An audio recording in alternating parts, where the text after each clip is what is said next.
విశ్వాస వీరుల్లో నుంచి మోషేని గురించినటువంటి భాగాన్ని మనం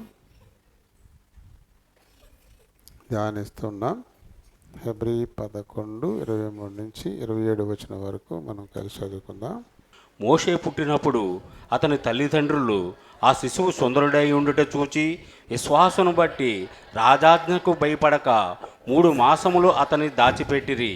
మోషే పెద్దవాడైనప్పుడు విశ్వాసను బట్టి ఐగుప్తు ధనము కంటే క్రీస్తు విషయమైన నింద గొప్ప భాగ్యమని ఎంచుకొని అల్పకాలము పాపభోగము అనుభవించుట కంటే దేవుని ప్రజలతో శ్రమ అనుభవించుట మేలని యోచించి ఫరో కుమార్తె యొక్క కుమారుడని అనిపించుకొనుటకు ఒప్పుకొనలేదు.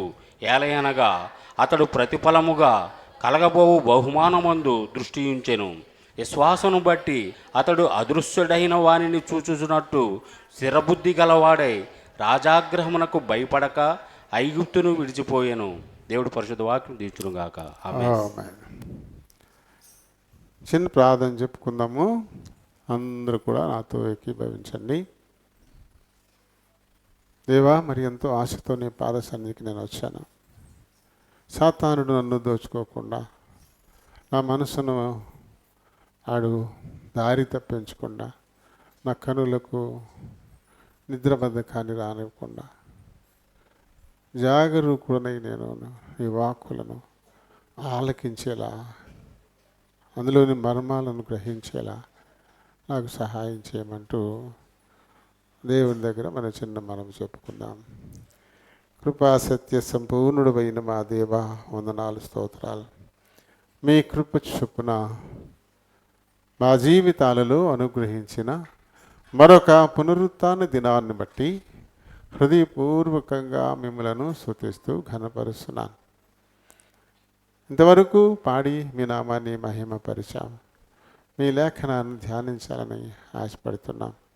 గత 2 వారములుగా మా పితరుడైన మోషేని గురించినటువంటి వృత్తాంతాన్ని మీరు మాకు నేర్పిస్తున్నందుకై స్తుతిస్తూ ఘనపరుస్తున్నాను. ఆ విశ్వాస వీరుల్లో ఉన్నటువంటి మోషేని గురించి ఈ రోజున కూడా మేము ధ్యానించాలని ఆశపడుతూ ఉన్నాం. ఆయన చదవబడిన లేఖన భాగాల్లో మా కోసం దాచిపెట్టిన ఆత్మీయ మర్మాలను మాకు బయలుపరచండి. దీనుడను బలహీనుడను ప్రభువా, నీ వాక్యమును బట్టి మాట్లాడడానికై నిలబడబోతున్నాను. శారీరకంగా చాలా బలహీనతలో ఉన్నాను. ఇబ్బందికరమైన పరిస్థితి నా దేహంలో ఉంది. అయినప్పటికీ నాయన, నన్ను మరుగు చేయండి. మీ ఆత్మతో కమ్ముకోండి. మీ మాటలు నన్ను నింపండి.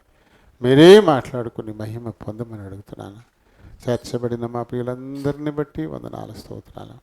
ఇంకెవరైనా రానై ఉంటే త్వరపెట్టండి నాయన.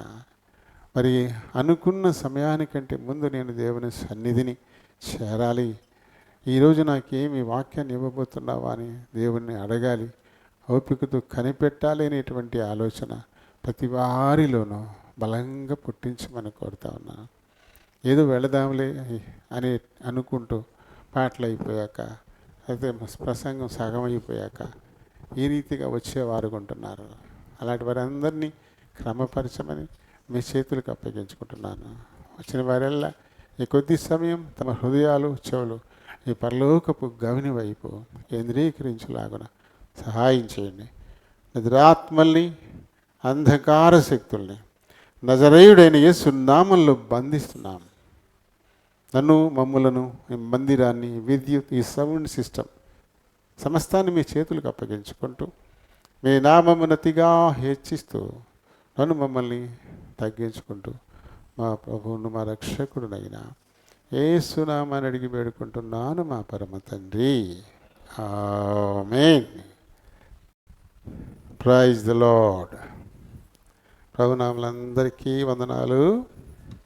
దేవుడు తన ఉచితమైన కృపను బట్టి మన జీవితాల్లో మరొక్క పునరుత్థాన దినం ఆయన పాద సన్నిధిలో గడిపేందుకు మనకు అనుగ్రహించారు. మనం ఎంతైనా ఆయనకి వందనస్తులమై ఉన్నాం. ఎందుకంటే ప్రతి క్షణము ఎంతోమంది చనిపోతూ ఉన్నారు. ప్రతి నిమిషంలోనూ ఎంతోమంది అనేక ప్రమాదాల బారిన పడి గాయపడి అవయవాలను కోల్పోయే పరిస్థితుల్లో ఉంటా ఉన్నారు. అలాగే ప్రతి రోజు కూడా ఎంతోమంది బలవన్మరణానికి లోనవుతూ ఉన్నారు. దినాలు అంతా చెడగొట్టేశాం, మనమే చెడగొట్టేశాం. ఇలాంటి రోజుల్లో మరి మనం మరొక రోజు చూడగలుగుతున్నామంటే అది కేవలం దేవుని ఉచితమైన కృప. మనం యాకోబులో 1వ అధ్యాయంలో 13 నుంచి చదువుతాం. దేవుడు ఎవరిని శోధించడు, ప్రతివాడును తన స్వకీయ దురాశల చేత మరులు గొల్పబడి ఏడవబడిన వాడై శోధనలో పడతాడు అని. ఈ దురాశ చాలా డేంజరస్. ఈ లోక సంబంధంగా నేను చాలా అందరికంటే ఉన్నతంగా కనపడాలి, ఎవరి దగ్గర లేనివి నా దగ్గర ఉండాలా. ఫాల్స్ ప్రెస్టేజ్ వాళ్ళకి లేదు. ఇది దురాశ. ఎంతవరకు మనం ఆశపడచ్చో అంతవరకు ఆశపడాలి, తప్పదు. ఆశ లేకపోతే ఇంక మనిషి బతుకుండడమే బెస్ట్. కానీ ఇది ఎక్కువైతే, కోరుకొనకూడదు అయితే, నిన్న మీరు వార్తలు చూసారా? భార్య భర్త పురుగుల మందు తాగి చచ్చిపోయారు. ఎందుకంట? వాళ్ళు క్రెడిట్ కార్డు తీసుకున్నారంట.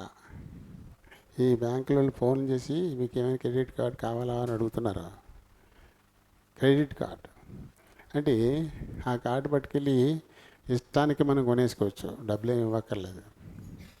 ఏం కావాలంటే అది పట్టుకెళ్తే కార్డు చూపిస్తే ఇచ్చేస్తారు.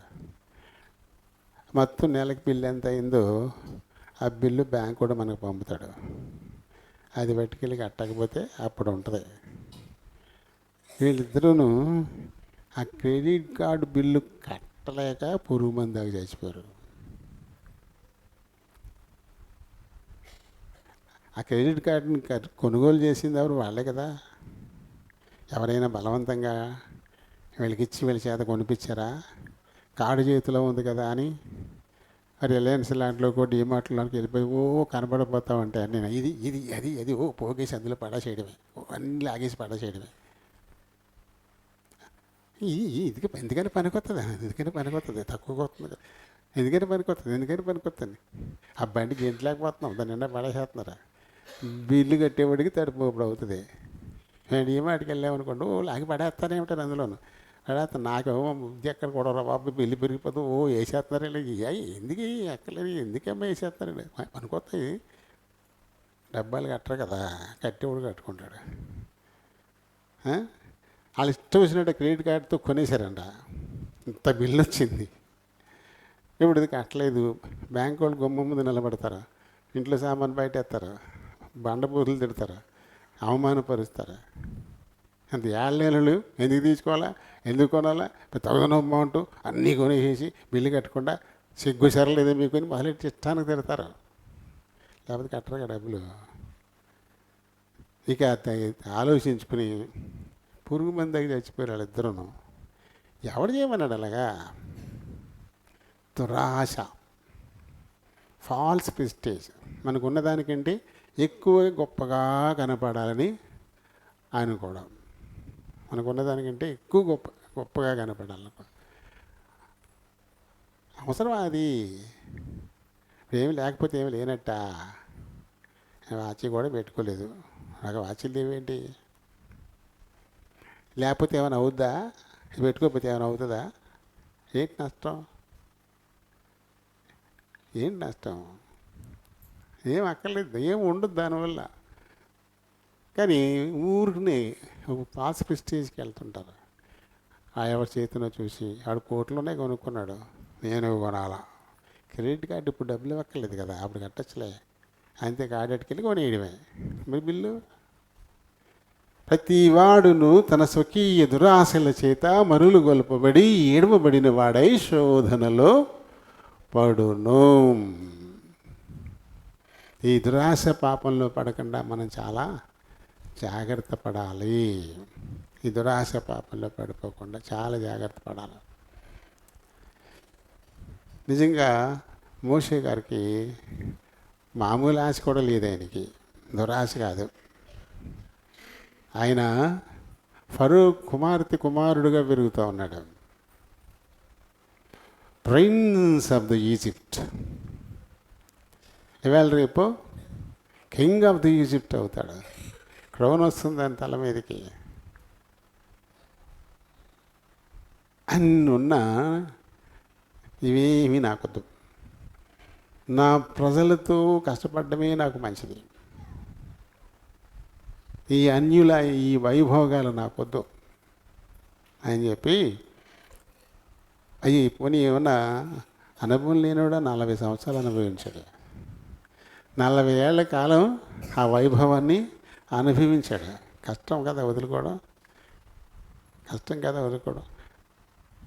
మన ఇంట్లో ఒక నెలల పాటు ఒక మంచి కుర్చీలో కూర్చోవడం అలవాటు అయితే ఎవరింటికన్నా వెళ్తే అవి నచ్చం మనకి.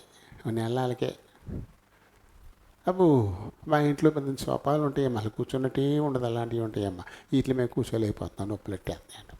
ఓ నెలలకే ఎలా ఉంటాం మనం. 40 సంవత్సరాలు రాజవైభోగాలు అనుభవించాడు. 40 ఏళ్ళు తృణప్రాగించి వద్దన్నాడు అంతే. అట్లా వదిలేసుకుని ఎండకన్నా ఎరిగిన వాడు, దప్పికంటే తెలియదు, కష్టం అంటే తెలియదు, ఆకలి అంటే తెలియదు, అవమానం అంటే తెలియదు. అలాంటి వాడు ఇప్పుడు ఎండను పడి ఎడారి ప్రాంతంలో మండుటి ఎండలో నడుచుకుంటూ ఐగుప్తు దేశం నుంచి మిద్యాను దేశం వరకు నడిచి మిద్యాను వెళ్ళిపోయాడు కదా. ఎందుకు ఇలా? దేవుని సంకల్పం ఏదైతే ఉందో అది మన పట్ల నెరవేర్చుకోవడానికి దేవుడు ఎప్పుడూ చాలినవాడు. ఆయన సంకల్పానికి విరుద్ధంగా ఆయన ఏమీ చేయడు.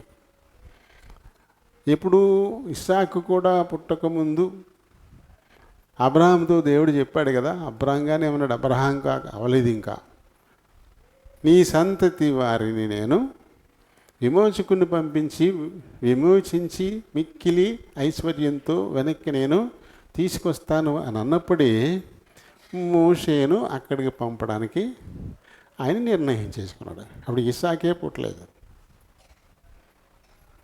మోషే ఎప్పుడోడు ఎన్ని వందల సంవత్సరాలు అయిపోయింది. అన్ని వందల సంవత్సరాల క్రితమే మోషే అనేటువంటి ఒక విమోచకుడిని పుట్టించబోతా ఉన్నాడు. ఆయన అతని శత్రువుకి వ్యతిరేకంగా పనిచేసి, అతని శత్రువు అంటే అతనికి భోజనాన్ని ఏర్పాటు చేసి, అతని శత్రువుని పెరిగి పెద్దోడయ్యి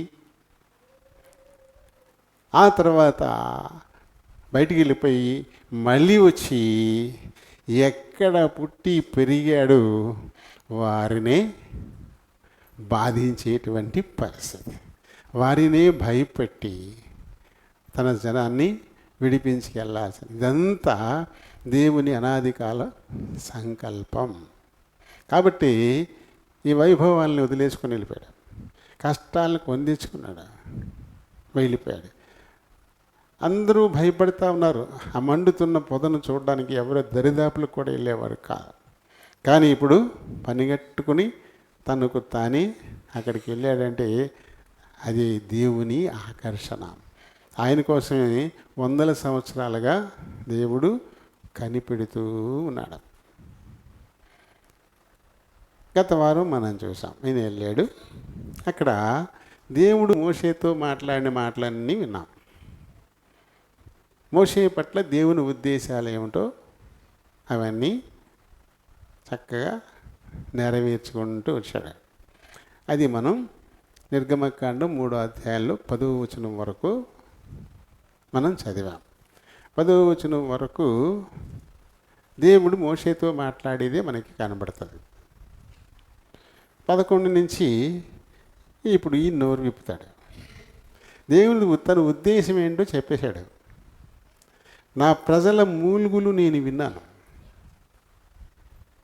పూర్వీకులతో నేను చెప్పినటువంటి మాటలు నేను జ్ఞాపకం చేసుకున్నాను. ఇస్సాకు కూడా పుట్టకముందే అబ్రహాముతో నేను ఏం చెప్పానో దాన్ని నేను జ్ఞాపకం చేసుకున్నాను. కాబట్టి ఐగుప్తులో బాధింపబడుతున్నటువంటి నా ప్రజలు, నా సొత్తైన వారు, నా స్నేహితుడైన అబ్రహాము సంతతి, వారిని అక్కడి నుంచి విమోచించి వెలుపలికి తీసుకురావాలని నేను సంకల్పించాను. ఇదంతా నా ఉద్దేశం. కాబట్టి అందుకొరకు నిన్నేర్పాటు చేసుకున్నాను. కాబట్టి రా, నేను నిన్ను ఐగుప్తుకు పంపుతాను.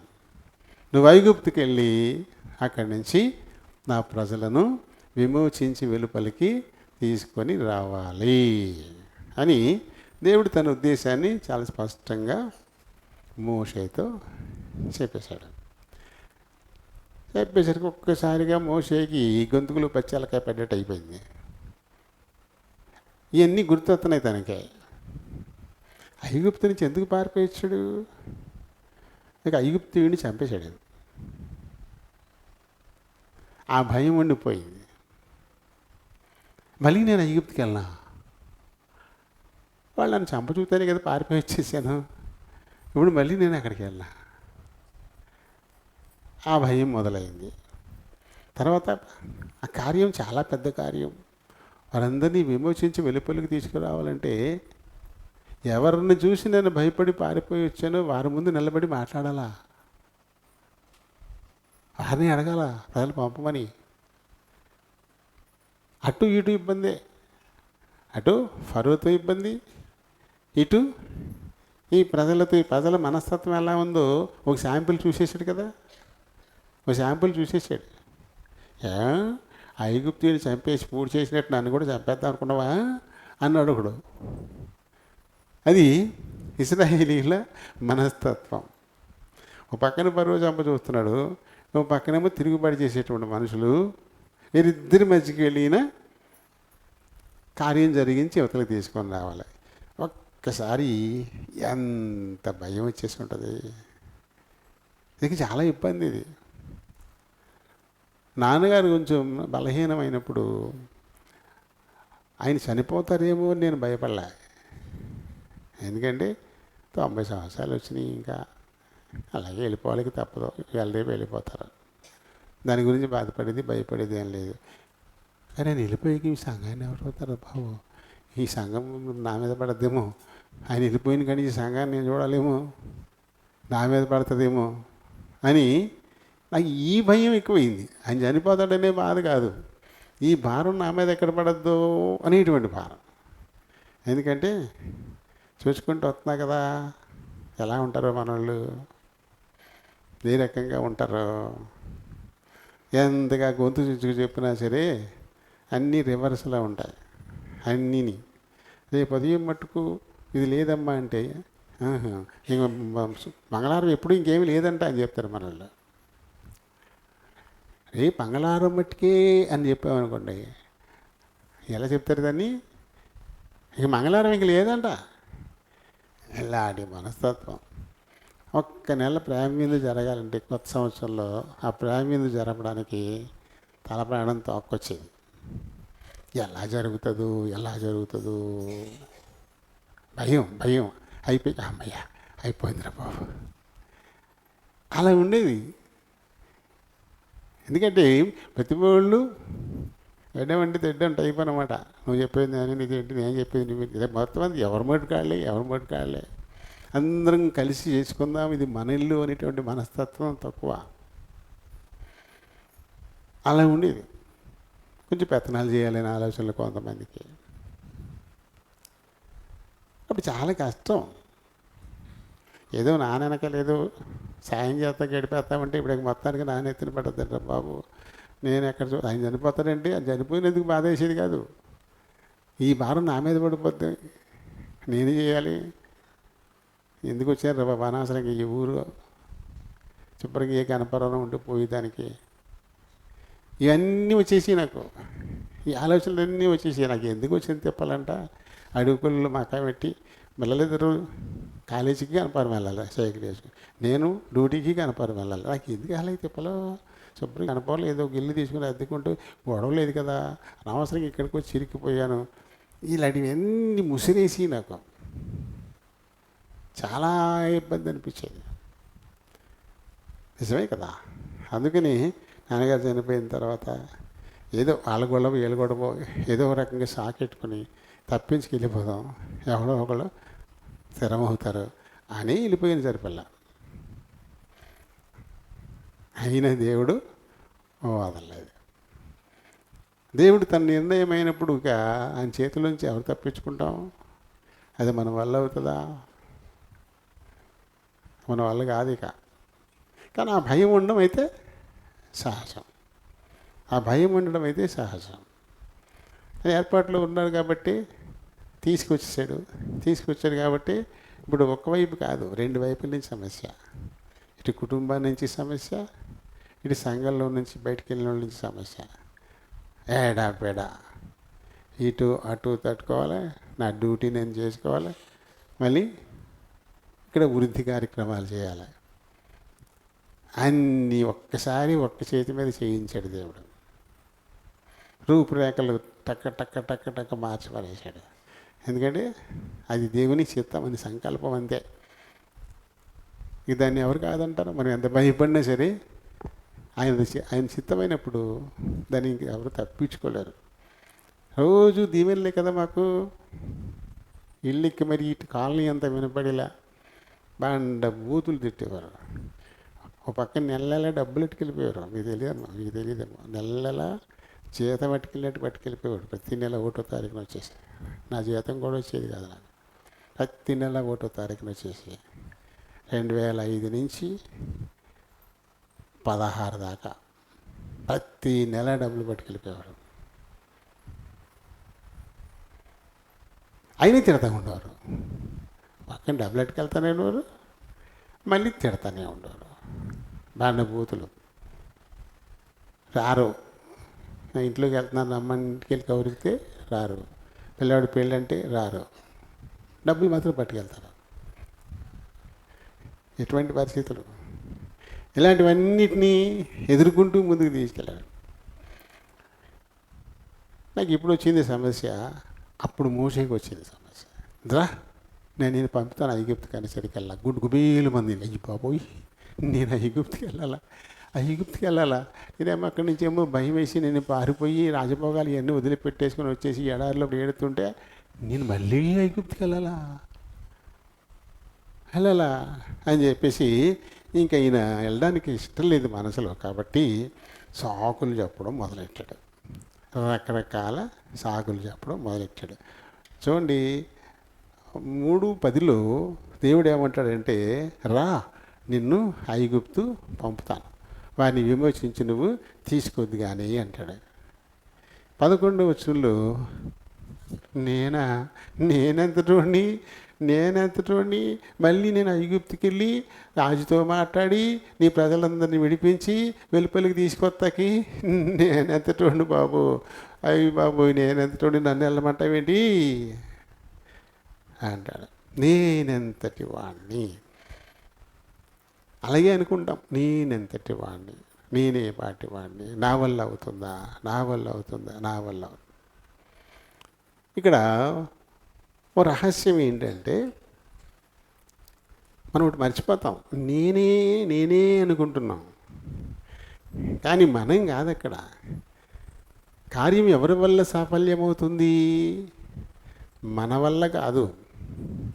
మనల్ని ఏర్పరచుకుని ఎవరు పంపిస్తున్నారో అది ఆయన వల్లే సాఫల్యమవుతుంది తప్ప అది మన వల్ల కాదు.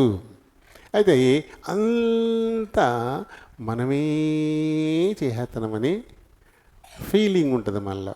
పెళ్ళి చేయాలనుకోండి, అన్ని పనులు ఒక్కడ చేస్తారా? వాళ్ళ పనులు చేస్తుంటారు.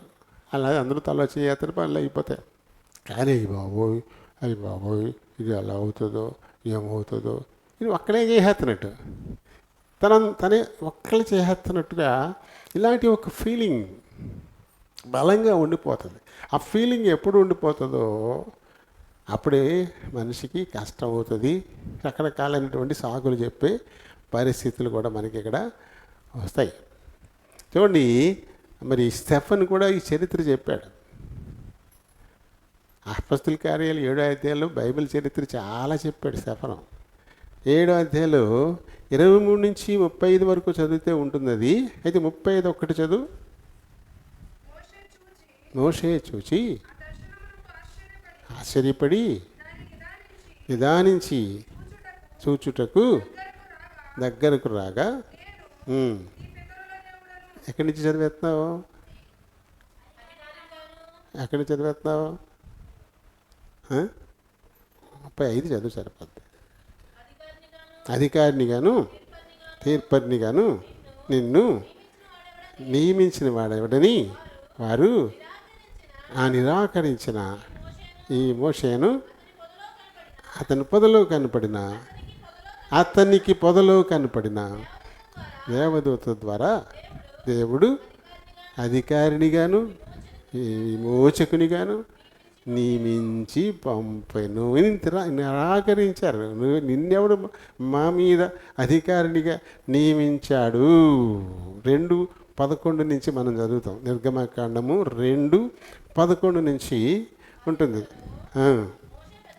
మోషే పెద్దవాడే పోయి అప్పుడు అతడు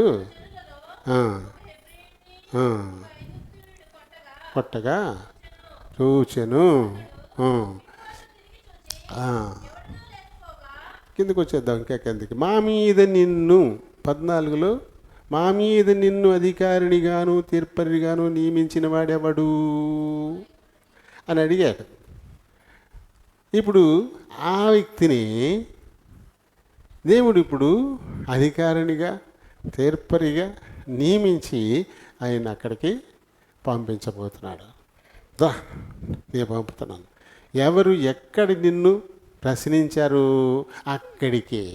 ఏమని ప్రశ్నించారు?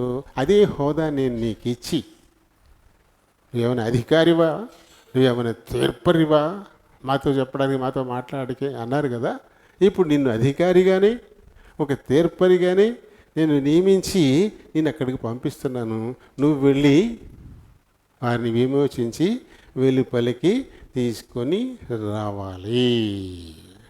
బాబోయ్ నేనెంతటోడిని బాబోయ్, నన్ను పంపుతానంటావేంటి? నేనెంతటోడిని బాబోయ్ అంటాడు. ఇర్మియా 1వ అధ్యాయంలో 6 నుంచి 10 వచనాల్లో ఇర్మియాతో దేవుడు మాట్లాడినప్పుడు ఇర్మియా కూడా అలానే అంటాడు. అయ్యో ప్రభువు యెహోవా, చిత్తగించు, నేను బాడునే, మాట్లాడడానికి శక్తి నాకు చాలదు అని నేను అనగా, ఇక్కడ కూడా నువ్వు వెళ్ళాలి నువ్వు అని ఇర్మియాతో దేవుడు చెప్తే, బాబోయ్ నేనెంతటోడిని, నేను బాలుణ్ణి, మాట్లాడడానికి నా శక్తి చాలదు, నేనే పాటి వాడను అన్నాడు. కానీ అదే ఇర్మియాను చాలా బలంగా ఆయన ప్రజల మధ్య గొప్ప ప్రవక్తగా దేవుడు వాడుకున్నాడు కదా, వాడుకున్నాడు. కాబట్టి ఇక్కడ వాడుకునేవాని చేతిలో ఉంది శక్తి. ఇప్పుడు ఒక పనిముట్టు ఉంటుంది మనకి, ఒక పనిముట్టు ఉంటుంది, ఏదైనా ఒక పనిముట్టు ఉంటుంది. ఆ పనిముట్టులో ఏముంది అసలు? ఆ పనిముట్టులో ఏం లేదు. ఆ నేర్పుతో ఆ పనిముట్టుని ఎవరు ఉపయోగిస్తారో వారి చేతిలో ఉంది శక్తి అంతా, వారి చేతిలో ఉంది గొప్పతనం అంతా. ఇప్పుడు ఇవి ఉన్నాయి, ఎలా కట్ చేశారండి? ఎన్ని మిషన్ మీద పడతారు, మిషన్ మీద చేస్తారు, ఈ చేతి ఎలా కట్ చేశారు ఇవి అని చెప్పేసి అందరూ ఆశ్చర్యపోయారు. మామూలుగా ఉలి బాడి తిట్టుకుని కట్ చేశాను, ఉలి బాడిది పెట్టి కట్ చేశాను. ఉలి బాడిది ఇంకొకటి చేతికి ఇచ్చి కట్ చేయమంటే ఏం చేస్తారు? దాన్ని మొక్కల కింద కొట్టి పడేస్తారు. ఇలా వస్తుందా? అదే ఉలి బాడితే నేను పట్టుకుంటే ఇలా వచ్చింది. అంటే ఆ వస్తువులు ఏముంది? ఏమి లేదు. దాన్ని ఉపయోగించే వాళ్ళలో ఉందంతా. తన నేర్పుతనాన్ని బట్టి, తన పనితనాన్ని బట్టి, తన సమర్థతను బట్టి దాన్ని ఎలా వాడుకోవాలో ఆ రకంగా ఆ పనిముట్టును ఆ వ్యక్తి వాడుకుంటాడు. అంతే తప్ప ఆ వస్తువుల్లో ఏముంటుంది? అవి ఉపయోగపడతాయి ఉపయోగించుకునేవాడిని బట్టి. అలాగే ఇర్మియాలో ఏం లేదు, మోషేలోనూ ఏం లేదు, కానీ వారిని ఉపయోగించుకునేటువంటి దేవునిలో ఉంది శక్తి. ఎలా వాడుకోవాలో అలా ఆయన వాడుకుంటాడు. కాబట్టి మనం ఏం చేయాలి?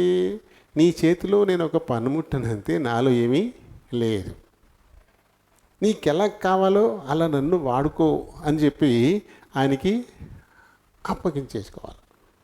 కానీ సహజంగా ఈ శరీర సంబంధమైనటువంటి ఒక భయం మనలో ఉండిపోతుంది. ఆ భయాన్ని బట్టి మోషే, నేనెంతటోని, నన్ను అక్కడికి పంపిస్తావా? అయ్యి బాబోయ్. అంటే మనంతట మనం ఏమైనా సమర్థులమా? కొరింథీయులకు రాసిన 2వ పత్రికలో 3వ అధ్యాయంలో పౌలు గారు చెప్తారు చూడండి.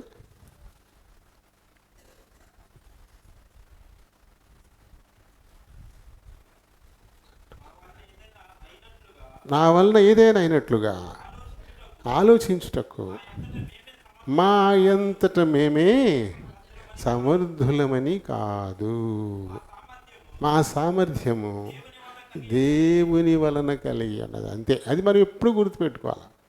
మనం మట్టుకు మనమే ఏమీ చేయలేము. అలా చేయడానికి మనం ఏమీ సమర్థులము కాదు. మన సమర్థత ఎక్కడుంది? మనల్ని ఉపయోగించుకునే దేవుల్లో ఉంది, మనల్ని పిలిచిన దేవుల్లో ఉంది. కాబట్టి ఆయన మీద ఆనుకొని ఆయన అప్పగించిన పనిని చేయడానికి మనం ఎప్పుడు ముందుకు వచ్చేసేయాలి. అంతే. సాకులు చెప్పినంత మాత్రాన దేవుడు వదిలేస్తాడా? ఆయన ఏర్పాట్లో ఉన్న తర్వాత వదులుతాడా? వదిలే ప్రసక్తే లేదు. కాబట్టి ఇప్పుడు సపోజ్ గిద్యోను ఉన్నాడు. ఈ గిద్యోను ఎవరికి జడిచి? సైన్యముడు మిథ్యాని సైన్యానికి జడిచిపోయి గానుగు చాటున గోధుమలు దొల్లగొట్టుకుంటున్నాడు. యెహోవా దూత అక్కడికి వచ్చింది. వచ్చి గిద్యోన్ని పిలిచింది. పరాక్రమం గల శూరుడా అని చెప్పేసి పిలిస్తే, అమ్మ అలాగా నేను అటువంటి ఉన్నా, నేనేం కాదు బాబు, సరే నేను నిన్ను పంపిస్తున్నాను, నువ్వు వెళ్ళు, నీ ప్రజలను శత్రువుల చేతిలో నుంచి నువ్వు విడిపించు, నేను నిన్ను పంపిస్తున్నాను అన్నాడు. ఒక్క 300 మందితో ఒక గొప్ప సైన్యాన్ని ఓడించగలిగాడు గిద్యోను. తనలో ఉందా సమర్థత? తనలో లేదు. తనని పంపిన వానిలో ఉంది, తనని ఉపయోగించుకునే వానిలోనే అదంతా కూడా ఉంది కదా. కాబట్టి దేవుడు తోడై ఉంటే చాలు, దేవుడు మనకు తోడుగా ఉంటే చాలు. అందుకని పౌలు గారు చాలా గర్వంగా చెప్తాడు, నేను ఎప్పుడు బలహీనుడను అప్పుడే నేను బలవంతుడను. ఎందుకంటే నన్ను బలపరచు వానిని బట్టి సమస్తమును నేను చెయ్యగలను అని చెప్తాడు. కాబట్టి అది మనకు కావాలి. మన దేవుడు నమ్మదగిన వాడు, బలశూరుడు, ఆయన మనల్ని బలపరచగలవాడు, తన చిత్తానుసారంగా మనల్ని వాడుకొనగలిగిన వాడు. కాబట్టి ఇలాంటి సాకులు మనం చెప్పకూడదు. మోషే చెప్పాడు ఈ సాకుని, కానీ దేవుడు వదులుతాడా? ఇది మొదటి సాకు, నేనెంతటి వాడను. తర్వాత ఇంకొక సాకు చెప్పాడు, నువ్వెంతటో నేటి, నేను కదా నిన్ను పంపింది, నేను కదా నిన్ను పంపుతున్నాను అని చెప్తే, నిన్ను పంపినోడు ఎవడని అడుగుతారు ఇప్పుడు. మరి అప్పుడు అలాగా ఎవరు పంపారు నిన్ను, ఆయన ఎవరు అని అడుగుతారు. ఇప్పుడు రెండో సాకు, దేవుని మాటను బట్టే ఇంకొక సాకు వెతుకుతున్నాడు. నిన్ను పంపిన వారు ఎవరు అని అడుగుతారు. ఇప్పుడు నేనేం చెప్పను, ఎలా చెప్పాలి నేను వాళ్ళకి అని చెప్పేసి రెండో సాకు మొదలుపెట్టాడు. చెప్తే ఈయన ఏమంటాడు, ఇప్పుడు ఉన్నవాడు అని వాడు పంపించాడని చెప్పు. ఆయన పేరేంటి? ఉన్నవాడు. యెహోవా అంటే ఉన్నవాడు. యహ్వే అంటే ఉన్నవాడే. యావే అన్న ఉన్నవాడే. భూత భవిష్యత్ వర్తమాన కాలాల్లో ఉండువాడు. నిన్ను పంపించాడని చెప్పు. నిన్ను పంపించాడని చెప్పు. ప్రకటన 1:8 ఆల్ఫయు ఒమేగయు నేనే, వర్తమాన భూత భవిష్యత్ కాలాలలో ఉన్నవాడను నేనే. ఉండువాడు, ఉన్నవాడు, ఎప్పుడూ ఉన్నవాడు, తనకు తానుగా ఉన్నవాడు, అప్పుడు ఉన్నాడు, ఇప్పుడు ఉన్నాడు, ఎప్పటికీ ఉంటాడు. అలాంటి ఆయన పంపించాడని చెప్పు అని చెప్పాడు. యెహోవా అనేటువంటి పేరు పాత నిబంధనలో 6,000 కంటే ఎక్కువ సార్లు కనబడుతుంది మనకి. యెహోవా లెక్క పెట్టుకుంటే యెహోవా అనేటువంటి పేరు 6,000 కంటే ఎక్కువ. ఎందుకంటే ఇది దేవుని జ్ఞాపకార్థ నామం. యూదులు తరతరాలు జ్ఞాపకం ఉంచుకోవలసినటువంటి నామం ఇది. యెహోవా యెహోవా యెహోవా యెహోవా.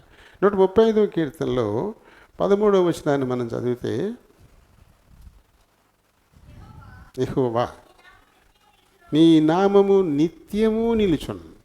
యెహోవా ఇది జ్ఞాపకార్థమైన నామం.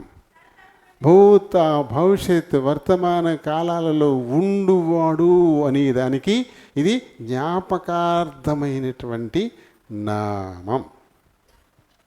నిర్గమకాండం 34, 6, 7 వచనాల్లో అతని ఎదుట దాటి వెళ్ళొచ్చు. యెహోవా అంటే ఏంటి? కనికరము, దయ, దీర్ఘశాంతము, విస్తారమైన కృపా సత్యములు గల దేవుడైన యెహోవా అనే దాన్ని అక్కడ ఆయనకి వినిపించాడు. అయితే 33వ అధ్యాయంలో ఇక్కడ ఇంకో మాట చెప్తాడు. 33వ అధ్యాయంలో చూడు, నా మంచితనం అంతే నీ ఎదుట కనపరిచేదను. యెహోవాను నామమును. యెహోవా అంటే ఏంటి? అది జ్ఞాపకార్థ నామము, తరతరాలకు జ్ఞాపకార్థ నామము, అప్పుడు జ్ఞాపకార్థ నామమే, ఇప్పుడు జ్ఞాపకార్థ నామమే, మరి ఎప్పటికీ కూడా అది జ్ఞాపకార్థ నామమే అని చెప్పి అలాంటి ఉన్నవాడు పంపించాడని నువ్వు చెప్పు అన్నాడు. అయితే ఇది కొత్త నిబంధనలకు వచ్చేసరికి యెహోవా అనేటువంటి దాన్ని కురియోస్ అనేటువంటి పేరుగా మార్చారు. గ్రీకు భాషలో కురియోస్ అనేటువంటి పదాన్ని వాడారు. దానికి అర్థం ప్రభువు. ఇది కొత్త నిబంధనలో ఈ ప్రభువు అనేది క్రీస్తు కొరకు అది వాడబడింది.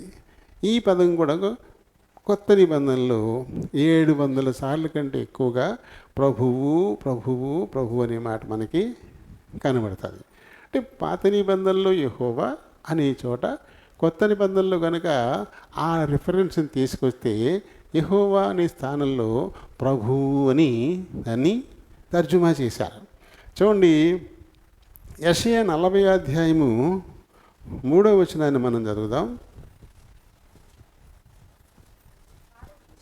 ఆలకించుడి, అడవిలో ఒకడు ప్రకటించుచున్నాడు ఇట్లనగా, అరణ్యములో యెహోవాకు మార్గము సిద్ధపరచుడి. ఇది పాత నిబంధనలో ఉన్న వెర్స్. ఇది కొత్త నిబంధనలోకి వచ్చింది. మత్తయి 3వ అధ్యాయము 3వ వచనం చూడండి. ఇక్కడ అరణ్యములో యెహోవాకు మార్గాన్ని సిద్ధం చేయమని యెషయా ద్వారా పాత నిబంధనలో ఉంటే, అదే రిఫరెన్స్ దాన్ని, ఆ కొటేషన్ని కొత్త నిబంధనలోకి తీసుకొచ్చేసరికి ఇక్కడ యెహోవా అనే చోట ప్రభువు అని వాడారు. అంటే పాత నిబంధనలో యెహోవా ఆ రిఫరెన్స్ ఏది కొత్త నిబంధనలోకి వచ్చినా అక్కడికి వచ్చేసరికి అది ప్రభువుగా మారిపోయింది. అది క్రీస్తుకు పర్యాయ పదంగా మారిపోయిందన్నమాట. అలానే ద్వితీయోపదేశకాండము 6వ అధ్యాయము 13వ వచనం చదువుదాం. నీ దేవుడైన యెహోవాకు భయపడి ఆయనను సేవించి. తర్వాత 16 చదువు. మీరు మీ దేవుడైన యెహోవాను శోధించినట్టు. చాలు. ఇది కొత్త నిబంధనలోకి వస్తే మత్తయి సువార్త 4వ అధ్యాయము 7వ వచనం చదువు. ప్రభువైన చూడండి, ఇందాక పాత నిబంధనలో యెహోవాను శోధింపకూడదన్నది, ఇక్కడ ప్రభువును శోధింపకూడదనేటువంటి. అలాగే 10వ వచనం, నీ ప్రభువైన నీ దేవునికి మొక్కి అని ఉంటుంది. నీ ప్రభువైన అని ఉంటుంది. అక్కడ యెహోవాకే మొక్కాలని అక్కడ ఉంటుంది.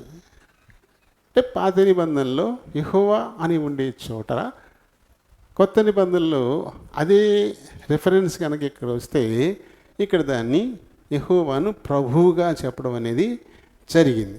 అలాగే చూడండి, యోవేలు 2వ అధ్యాయము 31, 32 వచనాలు. యెహోవా యొక్క భయంకరమైన ఆ మహాదినము రాకముందు సూర్యుడు తేజోహీనుడవు. చూడండి, యెహోవా అనే పదం ఇక్కడ అపొస్తలుల కార్యాలు 2వ అధ్యాయం 20, 21 వచనాలు. ప్రభువు ప్రత్యక్షమగు ఇందాకేం చదువు, యెహోవా యొక్క మహాదినమని. ఇక్కడ ప్రభు యొక్క మహాదినమని దాన్ని ఇక్కడ రాశారు కదా. అలాగే ఇంకొకటి చూద్దాం. 32 కీర్తన 2వ వచనాన్ని చదువుదాం.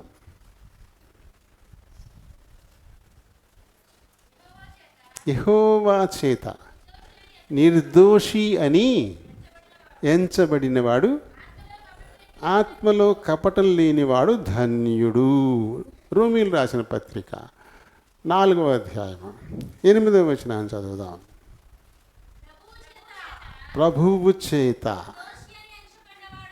ఇందాక యెహోవా చేత, ఈడు యెహోవా అక్కడ ఏమొచ్చింది, ప్రభువు అని వచ్చింది. అంటే పాత నిబంధనలో యెహోవా, అది కొత్త నిబంధనకు వచ్చేసరికి క్రీస్తుగా రూపాంతరం చెందిపోయింది. ప్రభువు, క్రీస్తు అనేటువంటి పదం కురియోస్ అని గ్రీకు పదాన్ని ఇక్కడ ఉపయోగించడం జరిగిందన్నమాట. కాబట్టి యేసు ప్రభు కూడా ఉన్నవాడే, ఆరంభం నుంచి ఉన్నాడు. యోహాను సువార్త 1వ అధ్యాయము ప్రారంభం నుంచి, ఆదియందు వాక్యముండెను, వాక్యము దేవుని యొద్ద ఉండెను, వాక్యము దేవుడై ఉండెను. ఆయన ఫ్రమ్ ద బిగినింగ్, ఆరంభం నుంచి ఉన్నాడు. ఆయన 2000 సంవత్సరాల క్రితం వచ్చినాడు కాదు, సృష్టి చేయకముందే ఉన్నాడు ఆయన. చదువు. సమస్తమును ఆయన మూలంగా కలిగి ఉన్నది ఏదియు ఆయన లేకుండా కలగలేదు. అంటే ఫ్రమ్ ద వెరీ బిగినింగ్ ఆయన తండ్రితో పాటు ఉన్నాడే. ప్రారంభం నుంచి ఆయన ఉన్నవాడుగానే ఉన్నాడు. నేను ఉన్నాను, తండ్రితో ఉన్నాను, తండ్రి ఏం చెప్పాడు అదే చెప్తున్నాను, ఆయన ఏం చేశాడో నేను అదే చేస్తూ ఉన్నాను, ఆయన దగ్గర నేను ఏం చూశాను అంటూ ఈ లోకంలో ఉన్నప్పుడు యేసు ప్రభు చెప్పాడు, నా అంతటా నేనేమీ చేయడం లేదు, తండ్రి దగ్గర నేనేం చూశానో అదే చేస్తున్నాను, ఏది విన్నానో అదే మాట్లాడుతాను. అంటే ఆరంభం నుంచి నేను ఉన్నవాడని యేసు ప్రభు కూడా చెప్పాడు. అలాంటి ఉన్నవాడని ఆయన పంపుతూ ఉన్నాడు. ఆయన ఎప్పుడు ఉన్నాడు? ఇసాకు పుట్టినప్పుడు ఉన్నాడు, యాకోబు పుట్టినప్పుడు ఉన్నాడు, యాకోబు 70 మందితో ఐగుప్తుకి వెళ్ళినప్పుడు ఉన్నాడు, ఐగుప్తులో వారు హింసింపబడుతూ ఉన్నప్పుడు ఉన్నాడు. ఇలా జరుగుతుందని ముందే అబ్రాహాము చెప్పాడు. కాబట్టి అంతా ఎరిగినటువంటి వాడు. గతమేంటో ఆయనకి తెలుసు, ప్రస్తుతం ఏంటో ఆయనకి తెలుసు, భవిష్యత్తు ఏం జరగబోతుందో ఆయనకి తెలుసు. అలాంటి వాడు నిన్ను పంపించాడని నువ్వు వారికి చెప్పాలి. అంటే ఈ విషయంలో మళ్ళీ మళ్ళీ అయిపోయాడు. మళ్ళీ దేవుని మాట పైన పడింది. ఆహా, ఇప్పుడు అలా నేను చెప్పాను అనుకో, నమ్ముతారు ఇంటోళ్ళు. ఇంకో శాఖ మొదలెట్టాడు. నువ్వు చెప్పావు బాగానే ఉంది, ఉన్నవాడు పంపించాడని చెప్పు, భూత భవిష్యత్తు వర్తమాన కాలాల్లో ఉన్నవాడు పంపించాడని చెప్పు, నువ్వు చెబుతున్నావు బాగానే ఉంది. నేను అలా చెప్పాను అనుకో, వాళ్ళు ఏమి నన్ను నమ్ముతారా? వాళ్ళు నన్ను ఏమి నమ్మరు. 4వ అధ్యాయము నిర్గమకాండం 4వ అధ్యాయం మొదటి వచనం. అందుకు మోషే చిత్తగించుము, నమ్మరు నన్ను. నువ్వు చెప్పింది నేను చెప్తే నమ్మరాలు. ఉన్నవాడని ఆయన పంపించాడని నేను చెప్పాను, నమ్ముతారో కుటుంబా? వాళ్ళు నన్ను నమ్మరు. చూడండి ఎలా చెప్తున్నాడు సాకులు, ఒకదానికి ఒకటి లింక్. ముందేమో నేను ఎదుటి అన్నాడు, ఆ తర్వాత మేము ఎవరు పంపారు నేను అడుగుతారంటే మేము ఉన్నవాడని చెప్పమన్నాడు ఆయన. నేను అలా చెప్తే నా మాట ఏమన్నాళ్ళు నమ్మేస్తారు ఏంటి వాళ్ళు నన్ను నమ్మరు. వాళ్ళు నమ్ముతారో నమ్మరు దేవుడికి తెలీదా? దేవుడికి తెలుసు వాళ్ళు నమ్ముతారని. 3:18 చదువు. వారు నీ మాట వింటారు. వాళ్ళు నీ మాట వింటారు వాళ్ళు అని ముందే చెప్పాడు. నీ మాట వాళ్ళు వింటారు, నమ్ముతారు, వింటారు ఖచ్చితంగా. 4:31 చదువు.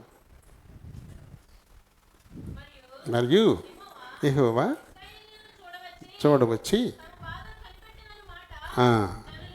విన్నారు. చెప్తాడు కదా ఆయన. వాళ్ళు విన్నారు. వాళ్ళు మా మూలుగులు విన్నాడు మా దేవుడు. మా పితరులతో చేసిన వాగ్దానాలను జ్ఞాపకం చేసుకున్నాడు. అందుకని విని తల ఉంచుకొని నమస్కారం చేసిరి. ఒప్పుకున్నారు వాళ్ళు, దాన్ని నమ్మిన వారిగా ఉన్నారు. కానీ ఈయనేమంటాడు? నన్ను నమ్మరు. అంటే ఇదంతా ఏంటి? ఏదో రకంగా తప్పించుకోవాలా, ఏదో రకంగా ఐగుప్తుకు పోకుండా ఉండాలా, ఏదో రకంగా తన కోరిక అది. అందు గురించి తన ఇష్టానికి అనుగుణంగా దొరికిన ప్రతి ఆధారాన్ని బట్టి సాగు చెప్పడం మొదలు పెడుతున్నాడు.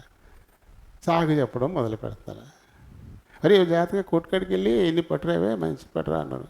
అడిగి వెళ్ళడానికి ఇష్టం లేదు, ఏదో సాగు చెప్తాడు, ఏదో రకంగా వెళ్దాంలే అనుకుంటాడు. జాగ్రత్తగా చూడరు, మంచి చెడ్డాడు, మోసం చేస్తాడు మనల్ని. అందుకే మరి నాకు తెలవదు, నేను వెళ్ళనంటే నన్ను పంపమంటావు అనమాట. సాగు దొరికేది దీనికే. నాకేం తెలవదో నన్ను వెళ్ళమంటావు నువ్వు, అందుకే మరి అంటాడు. మరి తోకాల్లో మోసం చేసేస్తారో చాలా జాగ్రత్తగా చూసుకోవాలి. బాబా నా తోకం తెలవదే బాబా, నన్ను వెళ్ళమంటే అందుకే మరి నేను వెళ్ళను ఇది అంటాడు. అంటే సాగు ఏదో ఒకటి ఆధారం చేసుకుని ఎగ్గొట్టేయడానికి చూస్తుంటాం మనం కదా. ఈయన అలాగే ఎగ్గొట్టేయడానికి చూస్తా అన్నాడు. సరే తర్వాత అదే అయిపోయింది.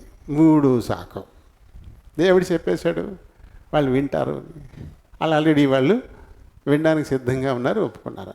ఇప్పుడు ఇంకొక శాఖ వెతుకుతున్నాడు. నన్ను చెప్పమంటున్నావు, నేను పెద్ద మాట నేర్పరినేం కాదు, నాకు నోటి మాంద్యం ఉంది, నేను వాళ్ళకి బాగా నచ్చేలా, వాళ్ళ చెవులకి ఎక్కేలా నేను మాట్లాడలేను అని ఇప్పుడు మళ్ళీ ఇంకో సాగు చెప్తున్నాడు. ఇంకొక సాగు, నేను మాట నేర్పడినే కాదు, నాకు నోటి మాంద్యం ఉంది. 4:10లో ఈ మాట, నువ్వా ఇంతకు మునుపైనను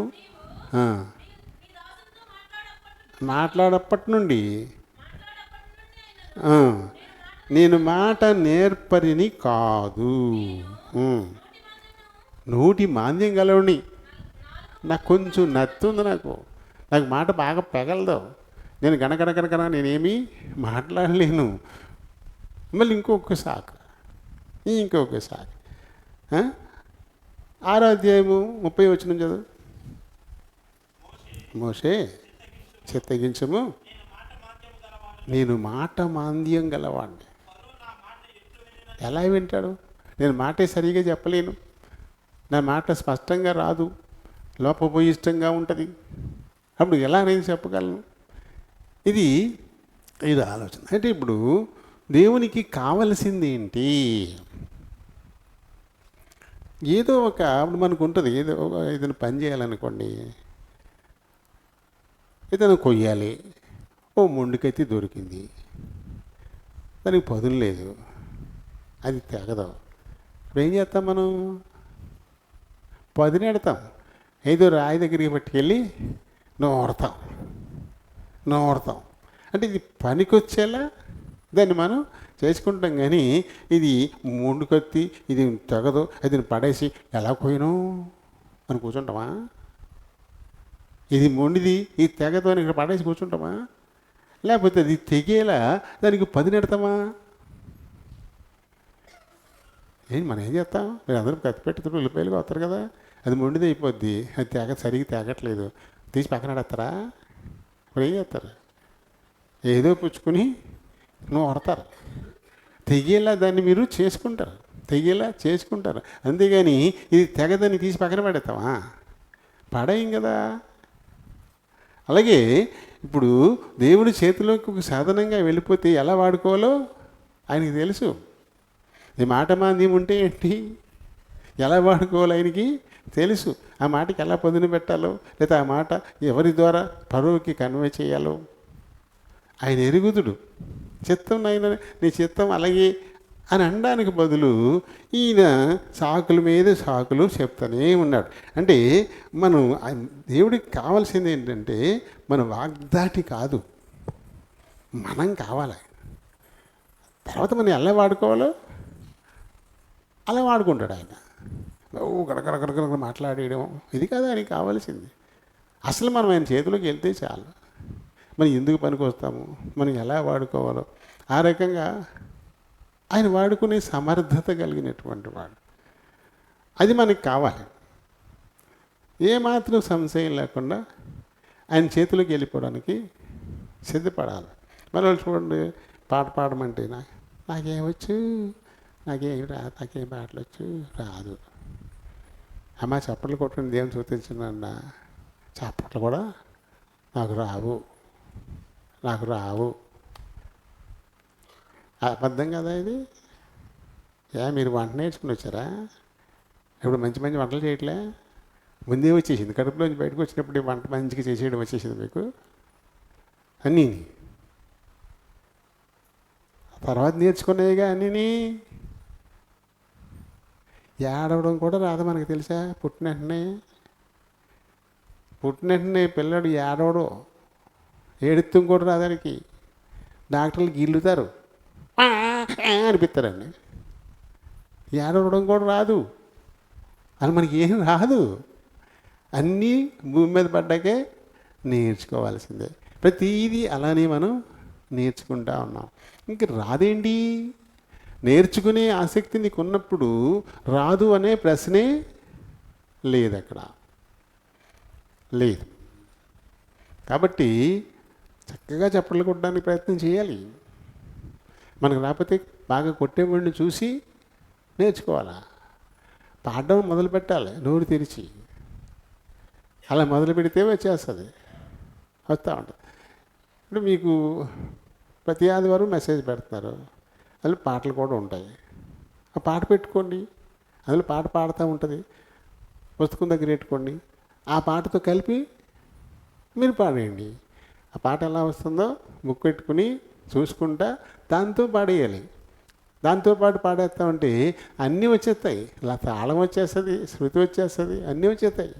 ఆ పాటే మనకి నేర్పించేస్తుంది. అది రాదు అనుకుంటే ఇంక రాదు, ఎప్పటికీ రాదు అనేది అబద్ధం. ఏమీ రాకుండా పుట్టడం మన తప్పు కాదు, కానీ ఏమీ రాకుండా చచ్చిపోతే తప్పు మందే, అంతే. ఇంకొక ఆయన చెప్తారు, పేదవాడిగా పుట్టడం మన తప్పు కాదు, కానీ పేదవాడిగా చచ్చిపోతే తప్పు మందే అని. ఎందుకంటే ఎక్కడ చూసినా ఉంది ధనం, పోగేసుకోవడమే. డబ్బులు లేని చోటు ఉందా? ఖాళీ జేబులతో అలా వెళ్ళి నిండు జేబుతోటి ఇంటికి రావచ్చు. బోల్డ్ పనులు ఉన్నాయి. వ్యవహారం ఉందా? ఎక్కడన్నా చిప్స్ దింపారనుకోండి, వచ్చేస్తాడు కుర్రాడు, ఏమండి లోపల మోసేయాలా, లోనికి వేసేయాలా?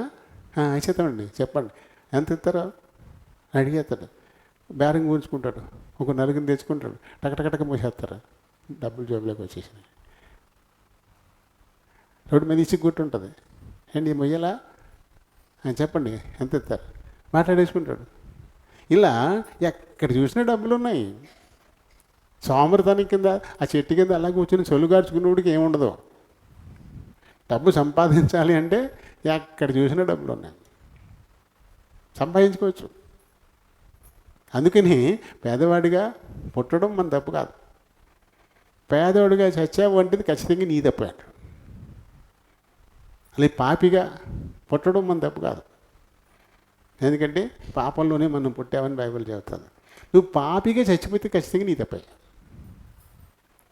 అలా ప్రతీదీ కూడా అనమాట. ఏమీ రాని వారిగా పుట్టడం మన తప్పు కాదు, కానీ ఏమీ రాని వారిగా పోతే అది ఖచ్చితంగా మన తప్పే. అన్నీ వస్తాయి, అందులో ప్రభు బిడ్డలకి రాందంటూ ఉండదు. మీరు ఎక్కడైనా సరే చూడండి, క్రైస్తవులు పాడినట్టుగా ఎవరు పాడలేరు, క్రైస్తవులు రకరకాల ఇన్స్ట్రుమెంట్లు వాయించినట్టుగా ఎవరు వాయించలేరు, క్రైస్తవుడు నిలబడి మాట్లాడినట్టుగా ఎవరు మాట్లాడలేరు, క్రైస్తవుడు చక్కగా ప్లేలిట్స్ వేసినట్టుగా ఎవరు కూడా వేయలేరు. అన్నిట్లోనూ ముందుంటారు. ఎందుకంటే అన్ని కళలు మన ప్రభువు నుంచే మనకు వచ్చాయి. మనం తీసుకోవాలంతే, తీసుకోవాలి. మీరు ఎవరు ఆదివారం వెళ్ళిపోయాక మళ్ళీ మందిరం మొఖం చూడరు. చక్కగా ఒక కీబోర్డ్ ఉంది, ఇంకా ఇన్స్ట్రుమెంట్లు మనం కొనుక్కోవచ్చు. నేర్చుకునే వాళ్ళు ఉంటే నేర్చుకోవాలా. త్రిపులు మూడు డబ్బులు ఉన్నాయి కింద, దాన్ని కొట్టడానికి ఎవరు ప్రయత్నం చేయరు. తబలా ఉంది మనకి, తబలా కూడా కొనుక్కొచ్చాం అప్పటికప్పుడు. దాన్ని కొట్టడానికి ఎవరు రారు. పని ఉన్నప్పుడు పని చేసుకోవచ్చు. ఖాళీ టైంలో మందిరం దగ్గరికి వచ్చి ఏదో ఒకటి చేయాలి, ఏదో ఒకటి నేర్చుకోవాలనేటువంటి ఆశ ఉంటే నేర్పడానికి దేవుడు సిద్ధంగా ఉంటాడు. ఇక్కడ నేర్పడానికి సిద్ధంగా ఉంటాడు. ఒక కళ నేర్చుకోవడం ఆధిక్యతది. నాకు ఇది వచ్చు అని చెప్పడం గొప్ప ఆధిక్యత. నాకేమి రాదు అంటే వేస్ట్ ఫెలో అనమాట. నువ్వు నాకేమీ రాదు అనకూడదు. వాళ్ళు చేస్తారు వీళ్ళు చేస్తారని కూడా చెప్పకూడదు. అది ఎవరు పాట పాడతారో అంటే పిల్లలు ఆడు పాడతారండి అంటాడు. నువ్వు ఎదవ్వా అంటాను నేను. వెంటనే నేను ఎవడైపోయి నువ్వు ఎదవ్వా, నువ్వు ఆడు పాడతావు, నువ్వు పాడవా? ఆడు పాడతారని చెప్పడం ఏంటి? నువ్వెందుకు పాడవు? అది వాడు రాస్తారండి, వాడికి ఇస్తారండి, వాడు చేస్తారండి. నువ్వేంటి? నువ్వు చవటం అన్నమాట. నువ్వు వాడు వీడు చెప్పకూడదు, నేను చేస్తానని చెప్పాలి అంతే. వాళ్ళు వీళ్ళని చెప్పడం సిగ్గుపడాలి మనం. అంటే వాళ్ళ గురించి చెప్తున్నావు అంటే నీకేమి రాదని కదా. అన్నీ నేర్చుకోవాలి. నేర్చుకోండి. ఏం కావాలంటే ఈ కొనగలం. దేవుని కృప వల్ల మిమ్మల్ని ఎవరిని అడగకుండానే కొనుక్కొచ్చి పెట్టేస్తాం. దేవుని కోసం ఏం చేయడానికైనా చేద్దాం. చక్కగా ఇన్స్ట్రుమెంట్లు నేర్చుకోవాలా. ఇన్స్ట్రుమెంట్లు చక్కగా వాయించి దేవుని స్తుతిస్తారు. దావీదు మహారాజు ఆయన వాయించుకుంటూ దేవుని స్తుతించాడు. మహారాజు. మనమైపోయేటి వాళ్ళు ఏంటి? మనం అసలు ఆయన గేటు గేపర్ కూడా పనికిరాం. మరి మనకేంటింది? ఇది ఏదో ఒకటి నేర్చుకుని దేవుని సన్నిధిలో దేవుని మహింపరచాలనే కోరిక ఎందుకు ఉండదు మనకి? వారంగానే ఎందుకుంటారు? ఇది ప్రభు ఇల్లు. మనకే రారు. మామూలుగా ఎక్కడైనా మందిరాల కాడ వస్తుంటారు. ఖాళీ దొరికిన వాళ్ళు మందిరం దగ్గరికి వచ్చి అక్కడ ఏం చూస్తారు? దేవుడు వాళ్ళు ఎదురుకుండా ఏదైనా పని పెడితే ఆ పని చేసి వెళ్ళిపోతారు. ఇదే మాట మంచి ఎన్నో ఉంటాయి. అలా వస్తూ ఉండాలి ఇక్కడికి. దేవుని ఇంటికి ఇంటి వారం మనం.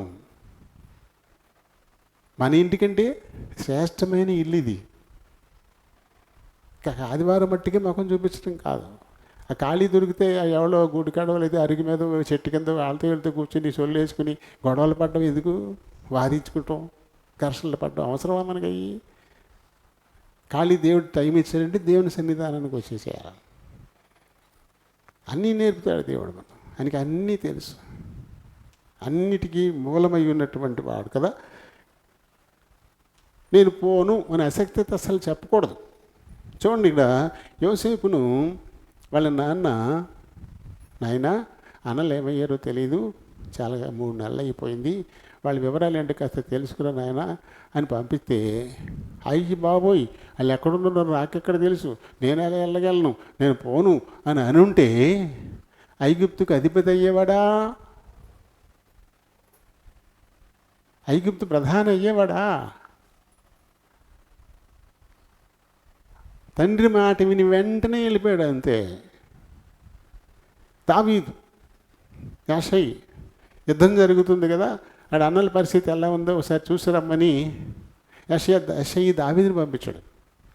అక్కడ యుద్ధం జరుగుతుంటే యుద్ధంలో నేను ఎందుకు బాబా, నేను వెళ్ళను అని చెప్పేసి అన్నాడా? అక్కడ యోసేపుని 10 మంది అన్నలను ద్వేషించేవాళ్ళే, ఇక్కడ దావీదుని ఇక్కడ ఈ అన్నలు కూడా ద్వేషించేవాళ్ళే, చావు కోరుకునేవాళ్ళే. అయినా దావీదు నేను పోను అని అనలేదు. పోను అని అనుంటే రాజయ్యేవాడా? వచ్చాడు కాబట్టే కదా గొలియాతుని చంపాడు. వచ్చాడు కాబట్టే కదా జనమందరూ దావీదు 10,000 కొలది అని కీర్తించారు. తర్వాత సింహాసనం ఎక్కాడు. కాబట్టి నాకు రాదు, నేను పోను, నా వల్ల కాదు అనేటువంటి మాటలు ఎవరు మాట్లాడినా వాళ్ళు కొరగాని వారిగా మిగిలిపోతారు. నాకు వచ్చు, లేకపోతే నేర్చుకుంటాను, నేను వెళ్తాను అని ముందుకు వెళ్ళిన రోజునే నువ్వు ఏదైనా నేర్చుకుంటావు. ఏదైనా ఏదో పనిముట్టి నేను ఏదైనా చేయాలనుకోండి, ఎక్కడైనా ట్రైనింగ్ వేయొచ్చానా అండి? నేను ఏ వడ్డంగం దగ్గర ఏమైనా పని చేశానా రోజు కూలీకి? ఏం పని చేయలేదుగా.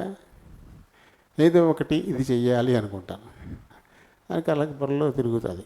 దీనికి ఏమేం కావాలి, ఏం కర్రలు కావాలి, ఎలాంటివి కావాలి, ఇది ఎలా చేయాలి, ఇది ఇందులో ముందు వచ్చేసింది. దీని పిక్చరు పొరలో వచ్చేసింది, దేవుడు ఇచ్చేసాడు.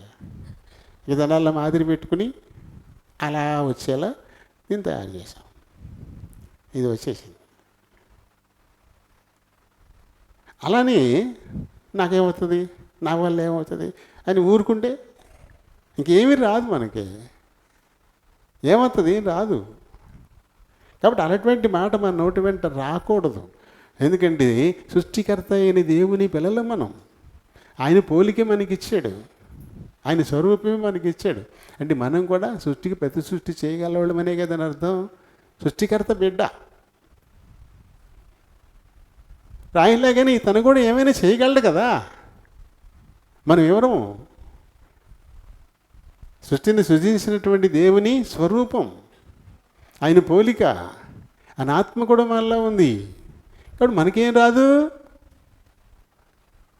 మనం కూడా దేవుని చిత్తానుసారంగా ఒక సంకల్పానికి వచ్చి ఆ రకంగా చేసే ప్రయత్నం మనం చెయ్యాలి. చేస్తే అది వచ్చేస్తుంది, ప్రతీదీ చక్కగా ఉపయోగపడుతుంది. ఇదేంటి తెలుసా? పట్టి మంచం కోడు పైన తలకాయ. పట్టి మంచం కోళ్ళు ఉంటాయి కదా, పైన తలకాయలు ఉంటాయి. అది దీంట్లో వేసుకోవడానికి ఎత్తిపెట్టేస్తున్నాయని కోసేసాను. దీనికి రంగేసి డిజైన్ వేసాను, పేపర్ వేయటం. ఎప్పుడు వ్యాపారంలో ఉండగా చేశాను. ఇది పేపర్ వేయట్లేక ఇప్పటికీ పనికి వస్తుంది. దీనికి రంగేసి వేసాను. ఇది అదేని ఎవరికైనా అనుకుంటారా? ఈ పట్టి మంచం కోడిని అనుకుంటారు నేను చెప్తే. కానీ అలానే ప్రతి దాన్ని మనం వాడుకోవచ్చు. దేవుడు అటువంటి మేధస్సు మనకి ఇచ్చాడు. సృష్టికర్త పిల్లలం మనం.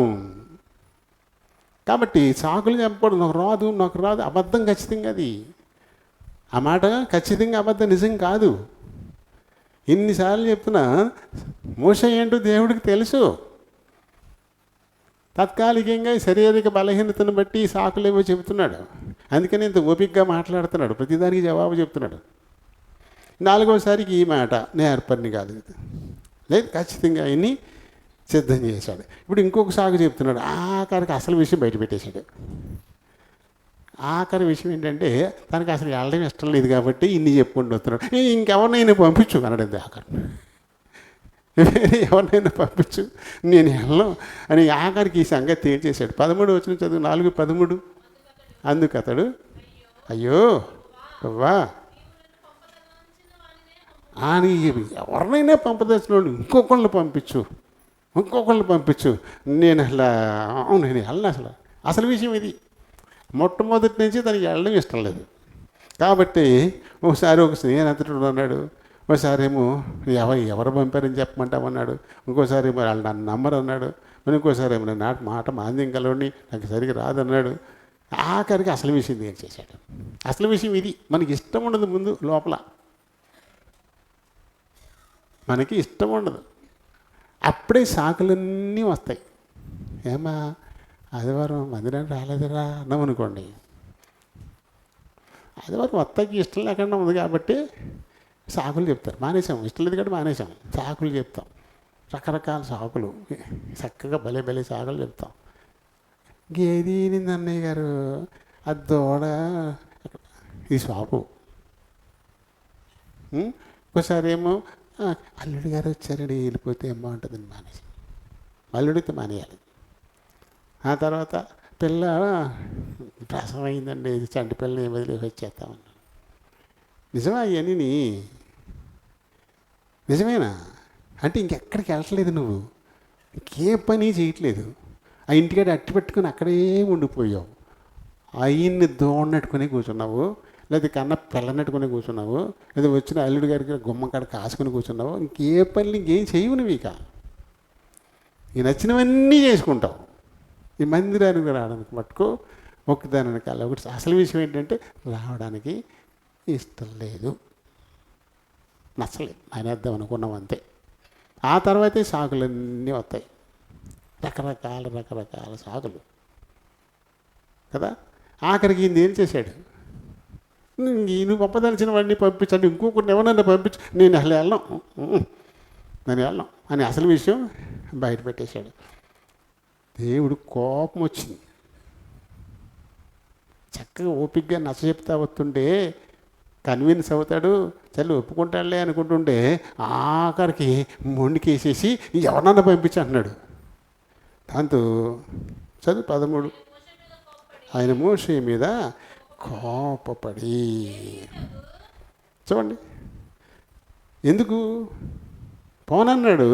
దాంతో ఈయనకి చాలా కోపం వచ్చేసింది. ఇలాంటి స్వభావమే ఇంచుమించుగా మనందరిలోనూ ఉంటుంది. ఇలాంటి స్వభావం పోకూడదు. ఇలాంటి పాప స్వభావం, దేవుని మాటకు విరుద్ధంగా మాట్లాడేటువంటి స్వభావం. రోమా 3:23 చదువు.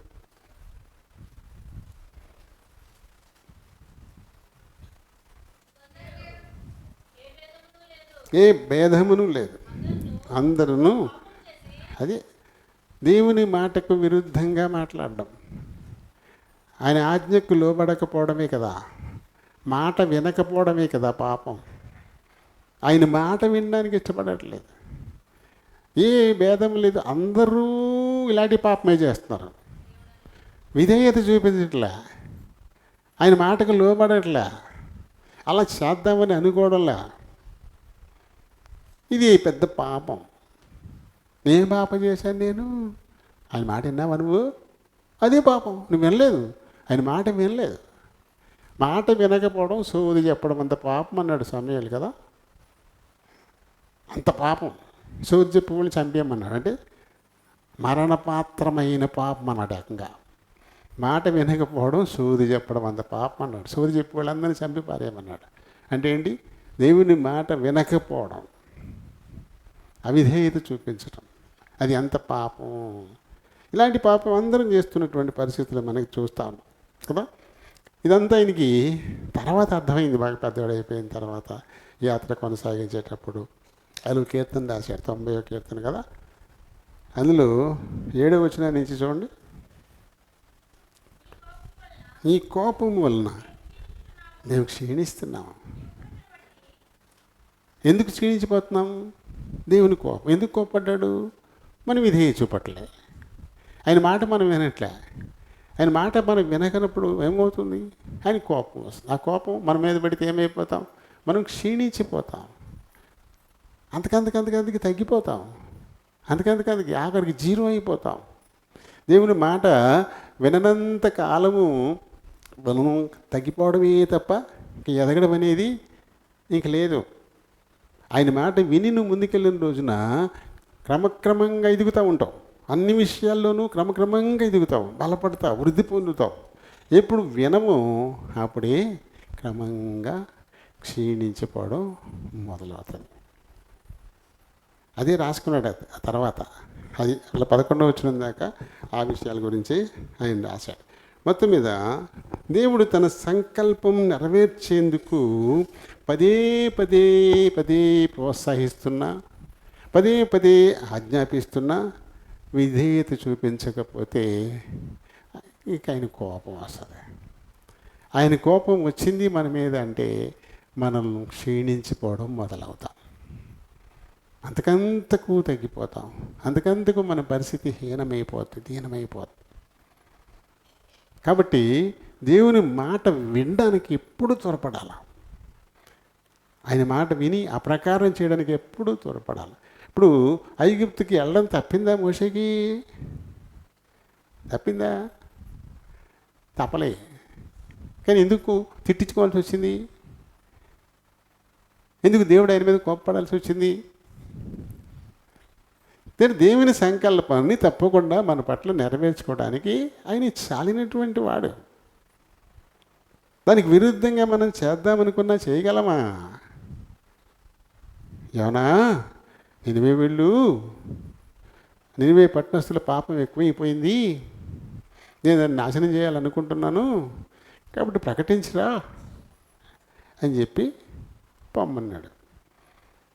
తాయతీగా కూర్చుని, ఏంటా నినివే పట్టణస్తులు చంపేతావు నువ్వు ఎలాంటి వాడు నాకు తెలీదా, నువ్వు ఎంత జాలిగలడివి, నేను తీరా వెళ్ళి కాళ్ళు అడిగేలా తిరిగి చెప్తాను, వాళ్ళేమో నాయనా అంటే నీ పాదాల దగ్గరికి వస్తారు, వాళ్ళు నువ్వేం చెయ్యవు.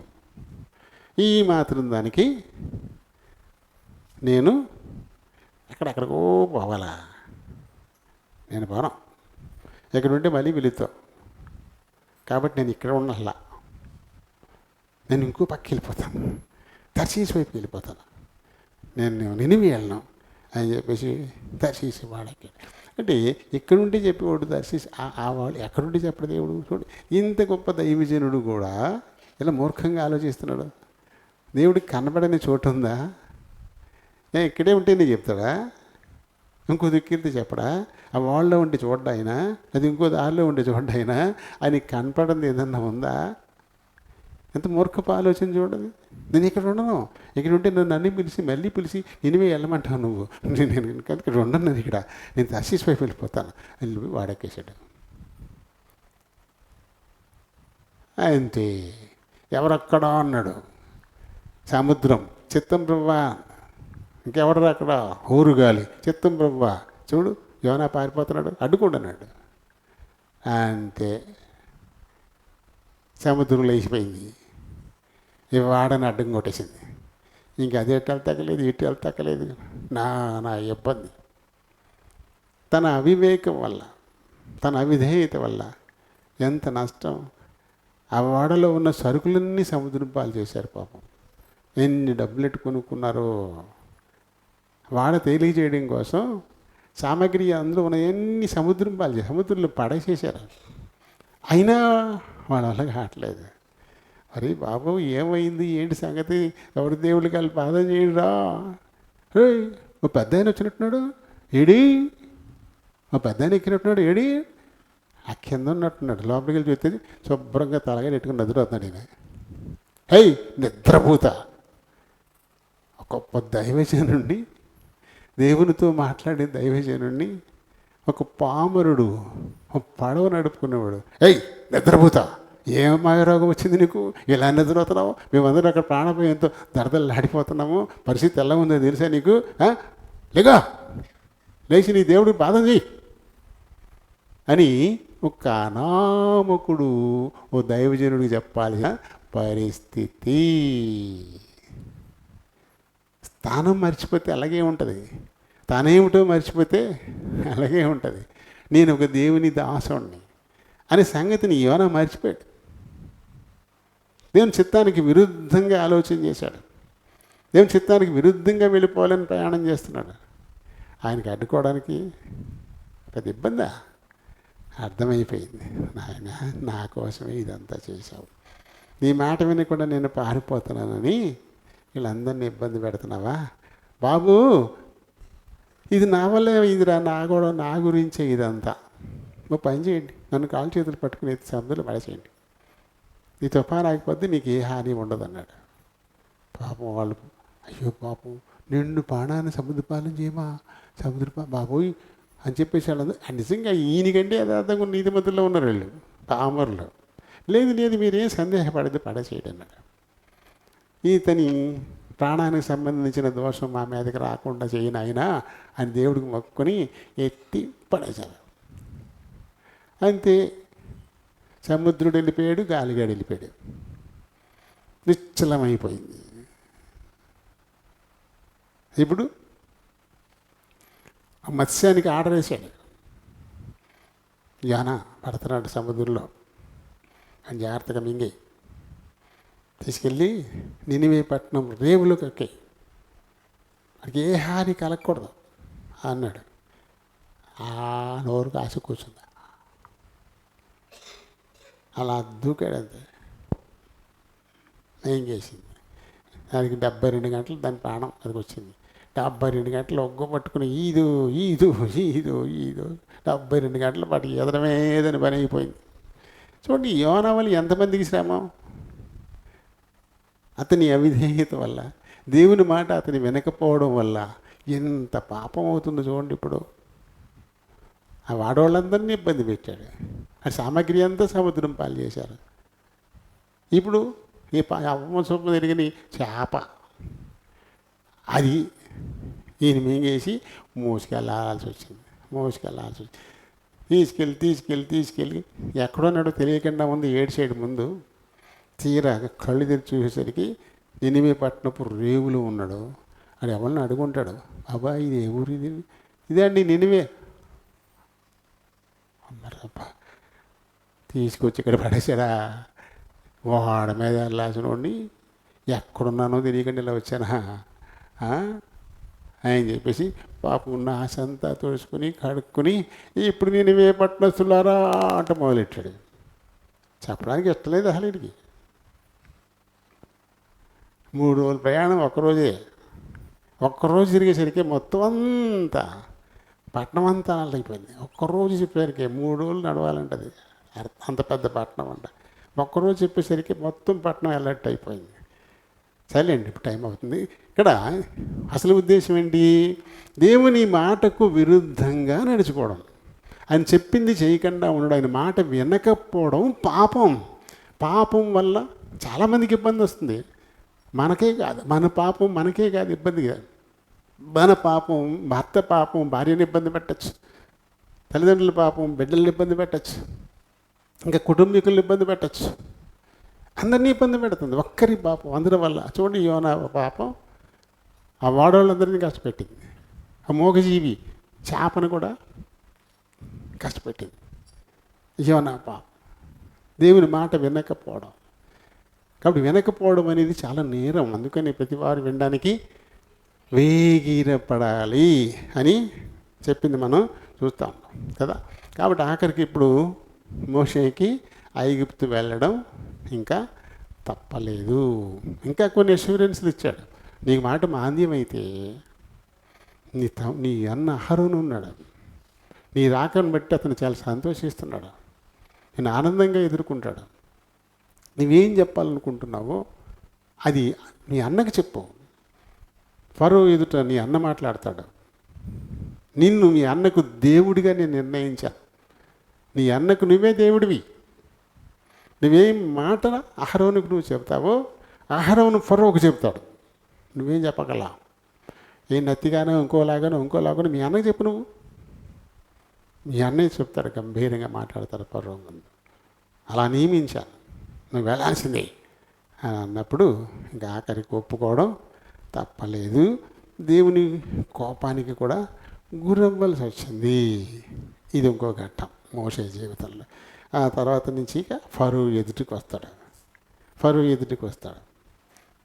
ఎదుటి నుంచి మళ్ళీ అరణ్య ప్రదేశంలో నడిపించేటువంటి కార్యక్రమం ఇంకా 2 ఘట్టాలు మనకి ఈ ఫరో జీవితంలో మనకి ఉంటాయి. అంటే మోషే జీవితంలో. అంటే ఇంకో 2 క్లాసులు ఇదే మోషే గురించి మనం మాట్లాడుకుంటాం. మరి ముఖ్యంగా ఈ భాగంలో ఏం నేర్పించాడు దేవుడు మనకి? దేవుడు చెప్పిన దాన్ని మనం వినాలంతే. ఆయన సంకల్పాన్ని నెరవేర్చుకోవడానికి ఆయన చాలినటువంటి వాడు. ఆయన మార్గాలు ఆయనకు ఉంటాయి. అంత మనమే చేసేస్తున్నట్టుకు మనం అనుకోకూడదు. మన వల్ల ఏం కాదు, అది దేవుని వల్లే. నన్ను ఎలా వాడుకోవాలో ఆయనకి తెలుసు. కాబట్టి ఆయన చిత్తానికి నన్ను నేను అప్పచెప్పేసుకుంటున్నాను అని అప్పచెప్పుకునే వాళ్ళే ధన్యులు. అలా అప్పచెప్పుకోకుండా ఆయన మాట వినకుండా తిరుగుబాటు ప్రదర్శించే వాళ్ళు ఆయన కోపానికి గురవుతారు. ఆయన కోపం క్రమక్రమంగా మనల్ని క్షీణింపచేస్తుంది. అంతే, క్షీణించిపోతాం. అవసరమా అది? ఆయన మాట వింటే క్రమక్రమంగా ఎదుగుతాం, క్రమక్రమంగా బలపడతాం, ఇంకా ఇంకా ఇంకా వృద్ధి పొందుతాం. ఆయన మాట వినకపోతే క్రమక్రమంగా క్షీణించిపోతాం. వినకపోతే క్షీణత. అది నువ్వు వృద్ధి పొందుతున్నావా, క్షీణిస్తున్నావా? ఒకవేళ నీ జీవితంలో క్షీణదశ కనపడుతోంది, క్షీణించిపోతున్నావు అనుకుంటే నువ్వు దేవుని మాట స్పష్టంగా వినలేదు, ఆయన చిత్త ప్రకారంగా నువ్వు నడుచుకోవడం లేదని దాని అర్థం. అంతే. ఆయన చిత్త ప్రకారంగా నువ్వు నడుచుకోవడం లేదు, ఆ లేనప్పుడే క్షీణత మొదలవుతుంది, క్షీణించిపోతాం. ఎందుకంటే వినకపోతే ఆయన కోప్పడతాడు.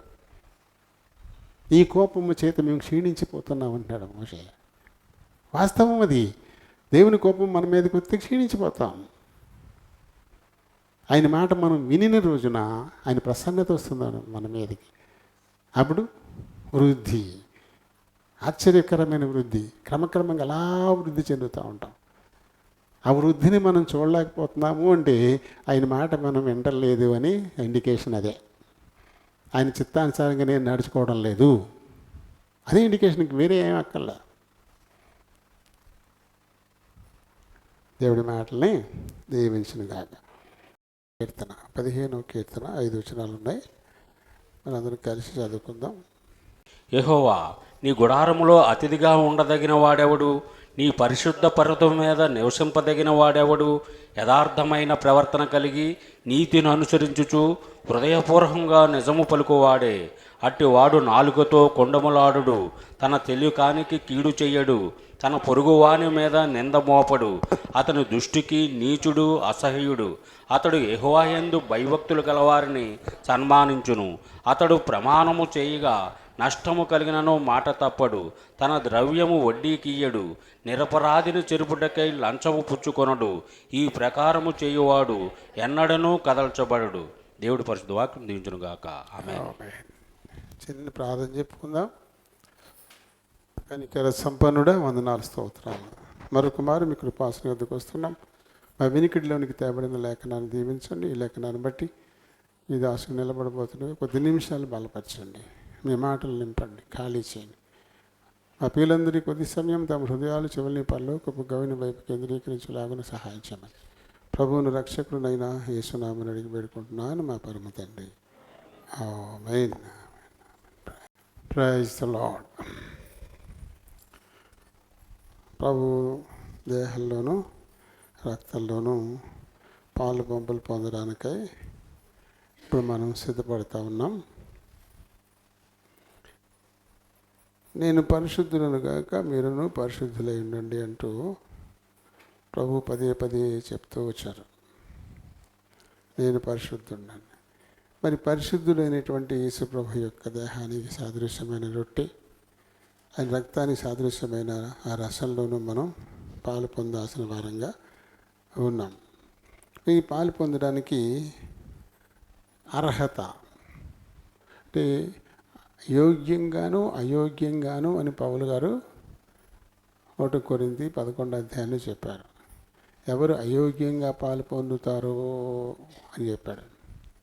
అంటే ఎవరు మీరు మట్టుకు మీరు జాగ్రత్తగా పరీక్షించుకొని తగిన యోగ్యతతో పాలు పొందండి, మేలు కలుగుతుంది. అయోగ్యులుగా పాలు పొందడాన్ని బట్టి మీలో అనేకులు రోగులు బలహీనలు అవుతున్నారు, చాలామంది చనిపోతున్నారని అక్కడ పౌలు గారు చెప్తా ఉన్నారు.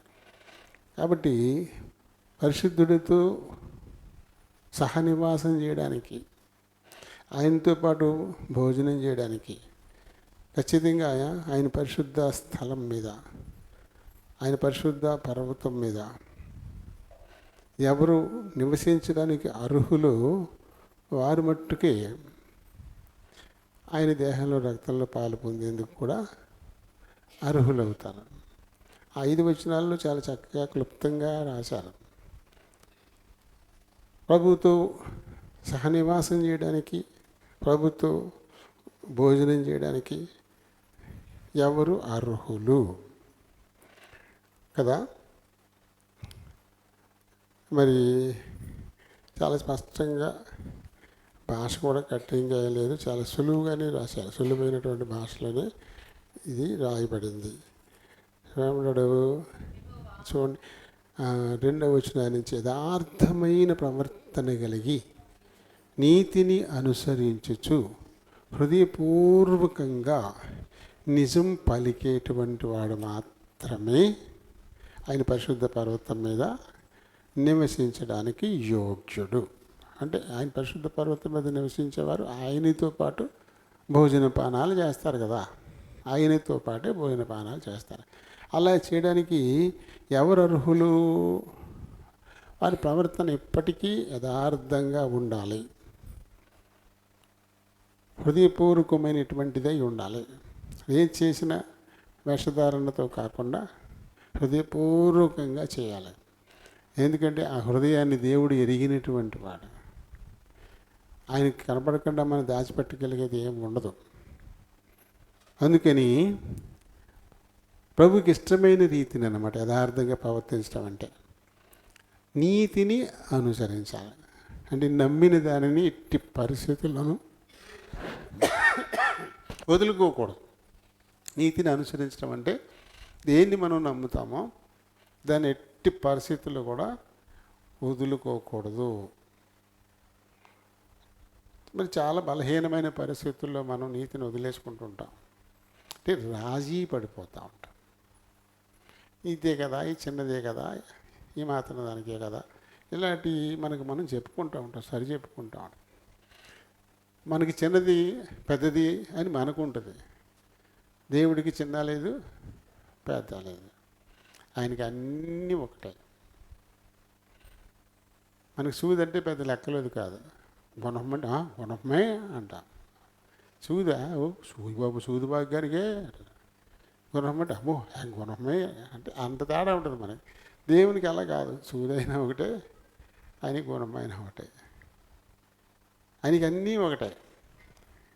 కాబట్టి ప్రతి విషయంలోనూ నీతికి నిలబడి ఉండాలి మనం. అది చిన్నదవ్వచ్చు, పెద్దదవ్వచ్చు. నమ్మిన దాన్ని వదిలిపెట్టకుండా మనం ఉండాలి. అలాగే నిజం చెప్పడం, అసత్యం ఎప్పుడు చెప్పకూడదు. ఆ నిజం కూడా పెదాలతో నిజం చెప్పేది ఉంటుంది, కానీ ఇక్కడ ఏం చెప్తాడైనా హృదయపూర్వకంగా నిజం పలకాలంటాడు. హృదయాంతర్యాల నుంచి సత్యాన్ని చెప్పాలి. అంటే ఎవరు సత్యాన్ని అనుసరిస్తారో వారు మాత్రమే సత్యాన్ని చెప్పగలుగుతారు. ఇది మనకు చాలా కష్టం కదా. మనం పొద్దున్న కళ్ళు తెరిచినప్పటి నుంచి మొదలవుతాయి అన్నీ అబద్ధాలే. అమ్మ చాతిత్తు చాతిత్తు, అమ్మ చాతిత్తు అంటే వెళ్తాడు పిల్లాడు. హై ఎక్కడున్నాయి చగరీళ్ళు? లేవా? లేవా? ఉన్నాయి. అబద్ధం. పిల్లాడి గురించే కదా అనుకుంటున్నాం మనం. దేవుడికి పిల్లాడు లేదు, పెద్దోడు లేదు. నువ్వేమో నిజం చెప్పావా అబద్ధం చెప్పావా అంతే. ఆరంభం నుంచే మనకి అన్నీ మొదలై అబద్ధాలే అబద్ధాలే. అవి మనకి అబద్ధాల్లాగా అనిపించవు. తెలివిగా బ్రతకడం అనుకుంటాం మనం, తెలివితేటలతో బ్రతుకుతున్నాం మనం అనుకుంటాం. కానీ దేవుడికి అది నచ్చదు, అబద్ధమే. అలా లేచిన కాడి నుంచి ఇలాంటి అబద్ధాలు చెప్తూనే ప్రభు బలంలోకి వస్తే ఎలా అడిగాడు అనుకోండి, లేవని చెప్పుకో, ఉన్నాయి అని టిఫిన్ చేసేయమ్మా. టిఫిన్ చేసిన తర్వాత అప్పుడు ఇస్తాను చాక్లెటే, అప్పుడు తిందిగానే పొద్దున్న చాక్లెట్ తినకూడదు, పురుగులతో ఇలాగే అడిగి చెప్పాలి, నచ్చ చెప్పాలి అంతే. అంతేగాని మనం నచ్చ చెప్పడానికి ఎప్పుడు అస్సలు సమయాన్ని వాడాం. అడ్డంగా చెప్పేస్తామంతే, లేదు లేదు లేదు. మరి అబద్ధం కదా, అది ఉంది కదా. ఉన్నప్పుడు ఎలా లేదని చెప్తావు? పిల్లాడితోటే కదా అనుకుంటున్నాం మనం, చిన్న విషయమే కదా అనుకుంటున్నాం మనం. దేవుని దృష్టికి చిన్న లేదు, పెద్ద లేదు, అన్నీ ఒకటే. మరి ఇంత చిన్న విషయంలో నువ్వు యథార్థంగా ఉండలేకపోతే పెద్ద విషయాలు ఎలా ఉంటావు? అలాంటి ప్రశ్న వేసుకో. ఆఫ్టర్ ఆల్ ఒక చాక్లెట్ విషయంలోనే నువ్వు యథార్థంగా ఉండలేకపోతే, అబద్ధాలు చెబుతా ఉంటే, మరి పెద్ద విషయాలు ఎదురైనప్పుడు అప్పుడు ఎలా నిజం చెప్తావు? చెప్పలేం కదా. అందుకని ఈ విషయాన్ని జాగ్రత్తగా మనం ఆలోచన చేసుకోవాలి. మ్యాక్సిమం ఏంటిగా కంప్లీట్గా అంతే. అసత్యానికి అస్సలు తావివ్వకూడదు. ఆయన పరిశుద్ధ పర్వతం మీద మనం నివసించడానికి అయోగ్యులమైపోతామంట. యథార్థమైన ప్రవర్తన లేకపోయినా, నీతిగా నిలబడకపోయినా, హృదయపూర్వకంగా నిజం చెప్పకపోయినా, పరిశుద్ధుడైనటువంటి దేవునితో ఉండడానికి మనం అర్హులం కాము. ఇప్పుడు ఆయనతో ఉండడానికి అర్హులం కాబట్టి మరి ఎవరితో ఉండడానికి అర్హులం? దుష్ట సాతానుతో ఉండడానికి అర్హులం. ఆడెక్కడ ఉంటాడు? పాతాళంలోకి పోతాడు. వాడితో పాటు మనం అక్కడికి పోయేది కదా. చాలా చిన్న విషయమే, చాలా స్వల్పమైన సున్నితమైన అంశం. మనం జాగ్రత్త పడాల్సిందే ఖచ్చితంగా. ఇలా ఎవరైతే యథార్థంగా ప్రవర్తిస్తుంటారో, నీతిని అనుసరిస్తూ ఉంటారో, హృదయపూర్వకంగా నిజం పలుకుతూ ఉంటారు, అలాంటి వాళ్ళు ఎప్పుడు కూడా కొండేలు చెప్పరంట. కొండెములాడరు. నాలుకతో కొండెములాడరు. కొండెలు అంటే ఏంటి? చాడీలు చెప్పడం. కొండేలు చెప్పడం అంటే చాడీలు చెప్పడం. ఉన్నది లేనిది ఉన్నది కల్పించి ఇక్కడిదక్కడ అక్కడిదక్కడ చెప్పి మనుషుల మధ్య తంతులు గొడవలు పెట్టడం. అలా చేయరంట. ఒకవేళ అలా చెప్పేటువంటి స్వభావం కనుక మనలో ఉందా, ప్రభు బలలో పాలు పొందే అర్హత మనకి లేదు. అది రకరకాలుగా వాళ్ళు వీళ్ళు ఏదో చెప్తూ ఉంటారు, వినేసి ఊరుకోవాలంతే. ఏమైనా సమాధానం చెప్పగలిగితే అక్కడే చెప్పేయాలి. అంతేగాని ఇది ఎవరి గురించి చెప్పారో మళ్ళీ వాళ్ళ దగ్గరికి వచ్చి మోసుకొచ్చి చెప్పడం. ఎంత కరెక్ట్గా చెప్దామనుకున్నా అక్కడ విన్నదానికి ఇక్కడ చెప్పిన దానికి తేడా వచ్చేది. ఏదో మాట ఎక్స్ట్రా పడిపోద్ది. అలా ఎందుకు చెప్పాలి అసలు? ఎక్కడ విన్నది అక్కడే వదిలేయాలి. వాళ్ళే సాత్వికులు.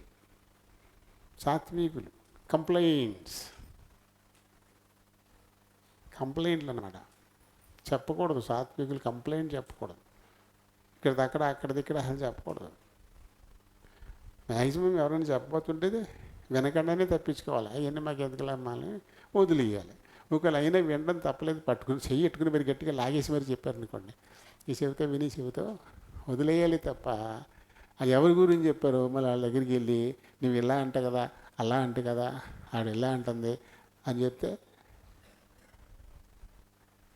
గొడవకి వెళ్ళిన వాళ్ళు లోపల బాధపడతారు, గొడవకి వెళ్ళే వాళ్ళు కర్రేసి బయలుదేరుతారు. నీ మాటలను బట్టే కదా.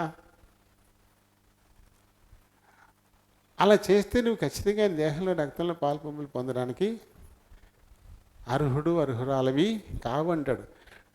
నాలుగుతో కొండెములాడడు, తన స్నేహితునికి కీడు చేయడు. చెలికాడు రాయబడి, చెలికాడు అంటే స్నేహితుడు, ఫ్రెండ్. తన చెలికానికి కీడు చేయడు. అందరూ మన ఫ్రెండ్సే. అప్పుడప్పుడు శత్రుత్వం వస్తుంటుంది, కొద్ది రోజులు మొహం మార్చుకుంటాం, తర్వాత మళ్ళీ కలిసిపోతాం. కాబట్టి ఎవరు ఫ్రెండ్లు కాదు, అందరూ ఫ్రెండ్లే. ఇలా మాట్లాడతాం కాబట్టి ఫ్రెండ్, మాట్లాడకపోతే శత్రువా? మళ్ళీ రేపు మాట్లాడమని గ్యారంటీ ఏమైనా ఉందా ఏంటి? తాత్కాలికమే, మధ్యలో కొన్ని వస్తుంటాయి భేదాలు, తర్వాత మళ్ళీ కలిసిపోతుంటాం. కాబట్టి అందరూ స్నేహితులే, అందరూ చెలికాళ్ళే, మన పక్కన ఉండేవాళ్ళే. అవునే కదా. కాబట్టి అలాంటి వారికి కీడు చేయడు, తన పొరుగు వాని మీద నింద మోపడు. నిందలేసేయటం. నింద అంటే ఏంటి? నిజం కాదు అది. నింద అంటే నిజం కాదు, అది లేనిపోయిన మాట కల్పించి చెప్పామన్నమాట, దాన్ని నిందలు అంటాం. నిజాన్ని నిందనంగా. కాబట్టి మరి ఆయన దేహంలో రక్తంలో పాలు పొందడానికి మనం ఎలా ఉంటున్నాము, ఈ విషయాన్ని చాలా జాగ్రత్తగా చూసుకోవాల్సినటువంటి వారంగా మనం ఉన్నాము అంటాడు. రోమిలు రాసిన పత్రిక 6వ అధ్యాయము 3 నుంచి చదువుదాం. క్రీస్తు బాప్తిస్మం పొందిన మనమందరము ఆయన మరణంలోనికి బాప్తిస్మం పొందామని మీరు ఎరుగరా. ఈ విషయాన్ని గుర్తుపెట్టుకోవాలి. బాప్తిస్మం మనం పొందాము అంటే క్రీస్తు మరణంలో ఏకీభవించినట్టే. ఆయన ఎలా శరీరరీతిగా ఉన్నప్పుడు గాయపరచబడి రక్తం చెందించి చనిపోయాడు, ఆ తర్వాత మరి ఆత్మీయ దేహంతో లేచినవాడుగా ఉన్నాడు కదా. లేచాడు. లేచిన తర్వాత అంతకుముందున్న శరీరం లాంటిది కాదు అది. అంతకుముందు అన్నీ దానికి అడ్డాలి, తలుపు తీసుకునే వెళ్ళాలి. ఎప్పుడు ఎక్కడ కావాలంటే అక్కడ ప్రత్యక్షం అవుతాడు. అంటే ఆత్మీయ దేహంలోకి ఆయన వచ్చేసాడు, అంటే ఆయన చనిపోయాడు. అలాగే బాప్తిసం తీసుకున్న ప్రతి వారము కూడా క్రీస్తు యేసు మరణంలో ఏకీభవించిన వారమే. ఆయన లాగానే మనం కూడా ఈ లోక విషయంలో, ఈ శరీర సంబంధమైన విషయాల్లో చచ్చిపోయాము. ఇక్కడ మనం జీవించేది ఇంకా ఆత్మ సంబంధమైన విషయాలే. ఆ స్పృహ ప్రతి వారికి ఉండాలి. అది ఉన్నప్పుడు శరీర సంబంధమైన వాటి మీద మనం మనసు పెట్టాం, దీని గురించి ఆలోచించాం. అసత్యమైన, అవినీతి అయినా, కొండేలైనా ఇవన్నీ ఈ లోక సంబంధమైనవి, శరీర సంబంధమైనవి.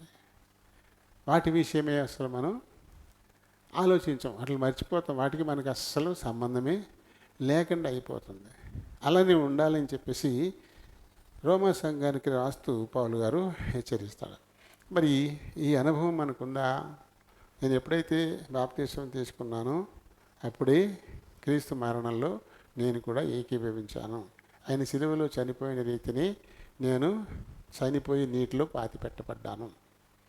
ఆయన సమాధి చేయబడి తిరిగి లేచేసరికి ఆత్మీయ దేహం వచ్చేసింది ఆయనకి. అదే రీతిని ఇప్పుడు నేను ఆత్మీయ జీవిని, శరీర సంబంధమైన వాడను కాను, శరీర సంబంధమైన దానను కాను. కాబట్టి ఈ లోక సంబంధమైన విషయాలతో నాకు అస్సలు పని లేదు అనేటువంటి స్పృహలో మనం ఉండాలి అనేది చాలా స్పష్టంగా మరి పౌలు గారు ఆ విషయాన్ని అక్కడ చెప్తా ఉన్నారు. కాబట్టి మరి మన బలలో పాలు పంపులు పొందడానికి మనం వెళ్తున్నాం కదా, మన అనుభవం ఏంటి? క్రీస్తుతో పాటు నేను చనిపోయాను అనేటువంటి ఫీల్ ఉందా మనకి? ఇక మీద జీవిస్తున్నది నేను కాదు, నా కొరకు చనిపోయినటువంటి క్రీస్తుతోటే, ఆయన కోసమే అనే స్పృహ మనకు ఉంటే లోక సంబంధమైన వాటి మీద మనం లక్ష్యం ఉంచాం. అసత్యమైన, ఈ లోక సంబంధమైన నీతి అనేది ఈ లోక సంబంధమైనవి. ఈ కొండలు చెప్పడమైనా, పొరుగు వాడికి కీడు చేసేటువంటి స్వభావమైనా, ఇవన్నీ శరీర సంబంధమైనవి, లోక సంబంధమైనవి. ఇవి అస్సలు మనం లక్ష్య పెట్టకూడదు. అప్పుడు మాత్రమే ఆయన దేహంలో, రక్తంలో పాలు పంపులు పొందే అర్హత మనకు లభిస్తుంది. ఇంకా నీతి విషయమే జారిపోతూ ఉండి, యథార్థ విషయంలో కూడా జారిపోతూ ఉండి, అలా ఇంకా కొండాలు చెప్తా ఉండి, ఇంకా నిజం చెప్పకుండా అబద్ధమే చెప్తా ఉండి ఆయన దేహంలో, రక్తంలో పాలు పంపులు పొందితే అది అయోగ్యంగా పాలు పొందడం అన్నాడు. దానివల్ల రోగులు అవుతారు, బలహీనలు అవుతారు, చచ్చిపోతారు కూడా అన్నాడు. కాబట్టి మనకు మనమే పరీక్షించుకుంటే శిక్షావిధి మన మీదకి రాదు. కాబట్టి హృదయాలను పరిశీలన చేసుకుని దేవుని చిత్తానికి విరుద్ధంగా ఎప్పుడైనా మాట్లాడామా, నడుచుకున్నామా, పోయామా, చేశామా, ఆయా విషయాలు దేవుని దగ్గర పశ్చాత్తాపడాలి. ఓ బలహీన క్షణంలో ఇలాంటి తప్పు చేసేసాను, నాకు ప్రేమ కలిగిన దేవుడు, క్షమించడానికి ఇష్టపడేవాడు, నన్ను క్షమించిన ఆయన, నేను ఎప్పుడు ఇంకా అలాంటి పని చేయకుండా సహాయం చేయమని అడిగి అప్పుడు ఆయన కనికరం పొంది పళ్ళలో పాలు పంపులు పొందితే అది మనకు మేలుకరం. దేవుడి మాటల్ని దీవించును గాక.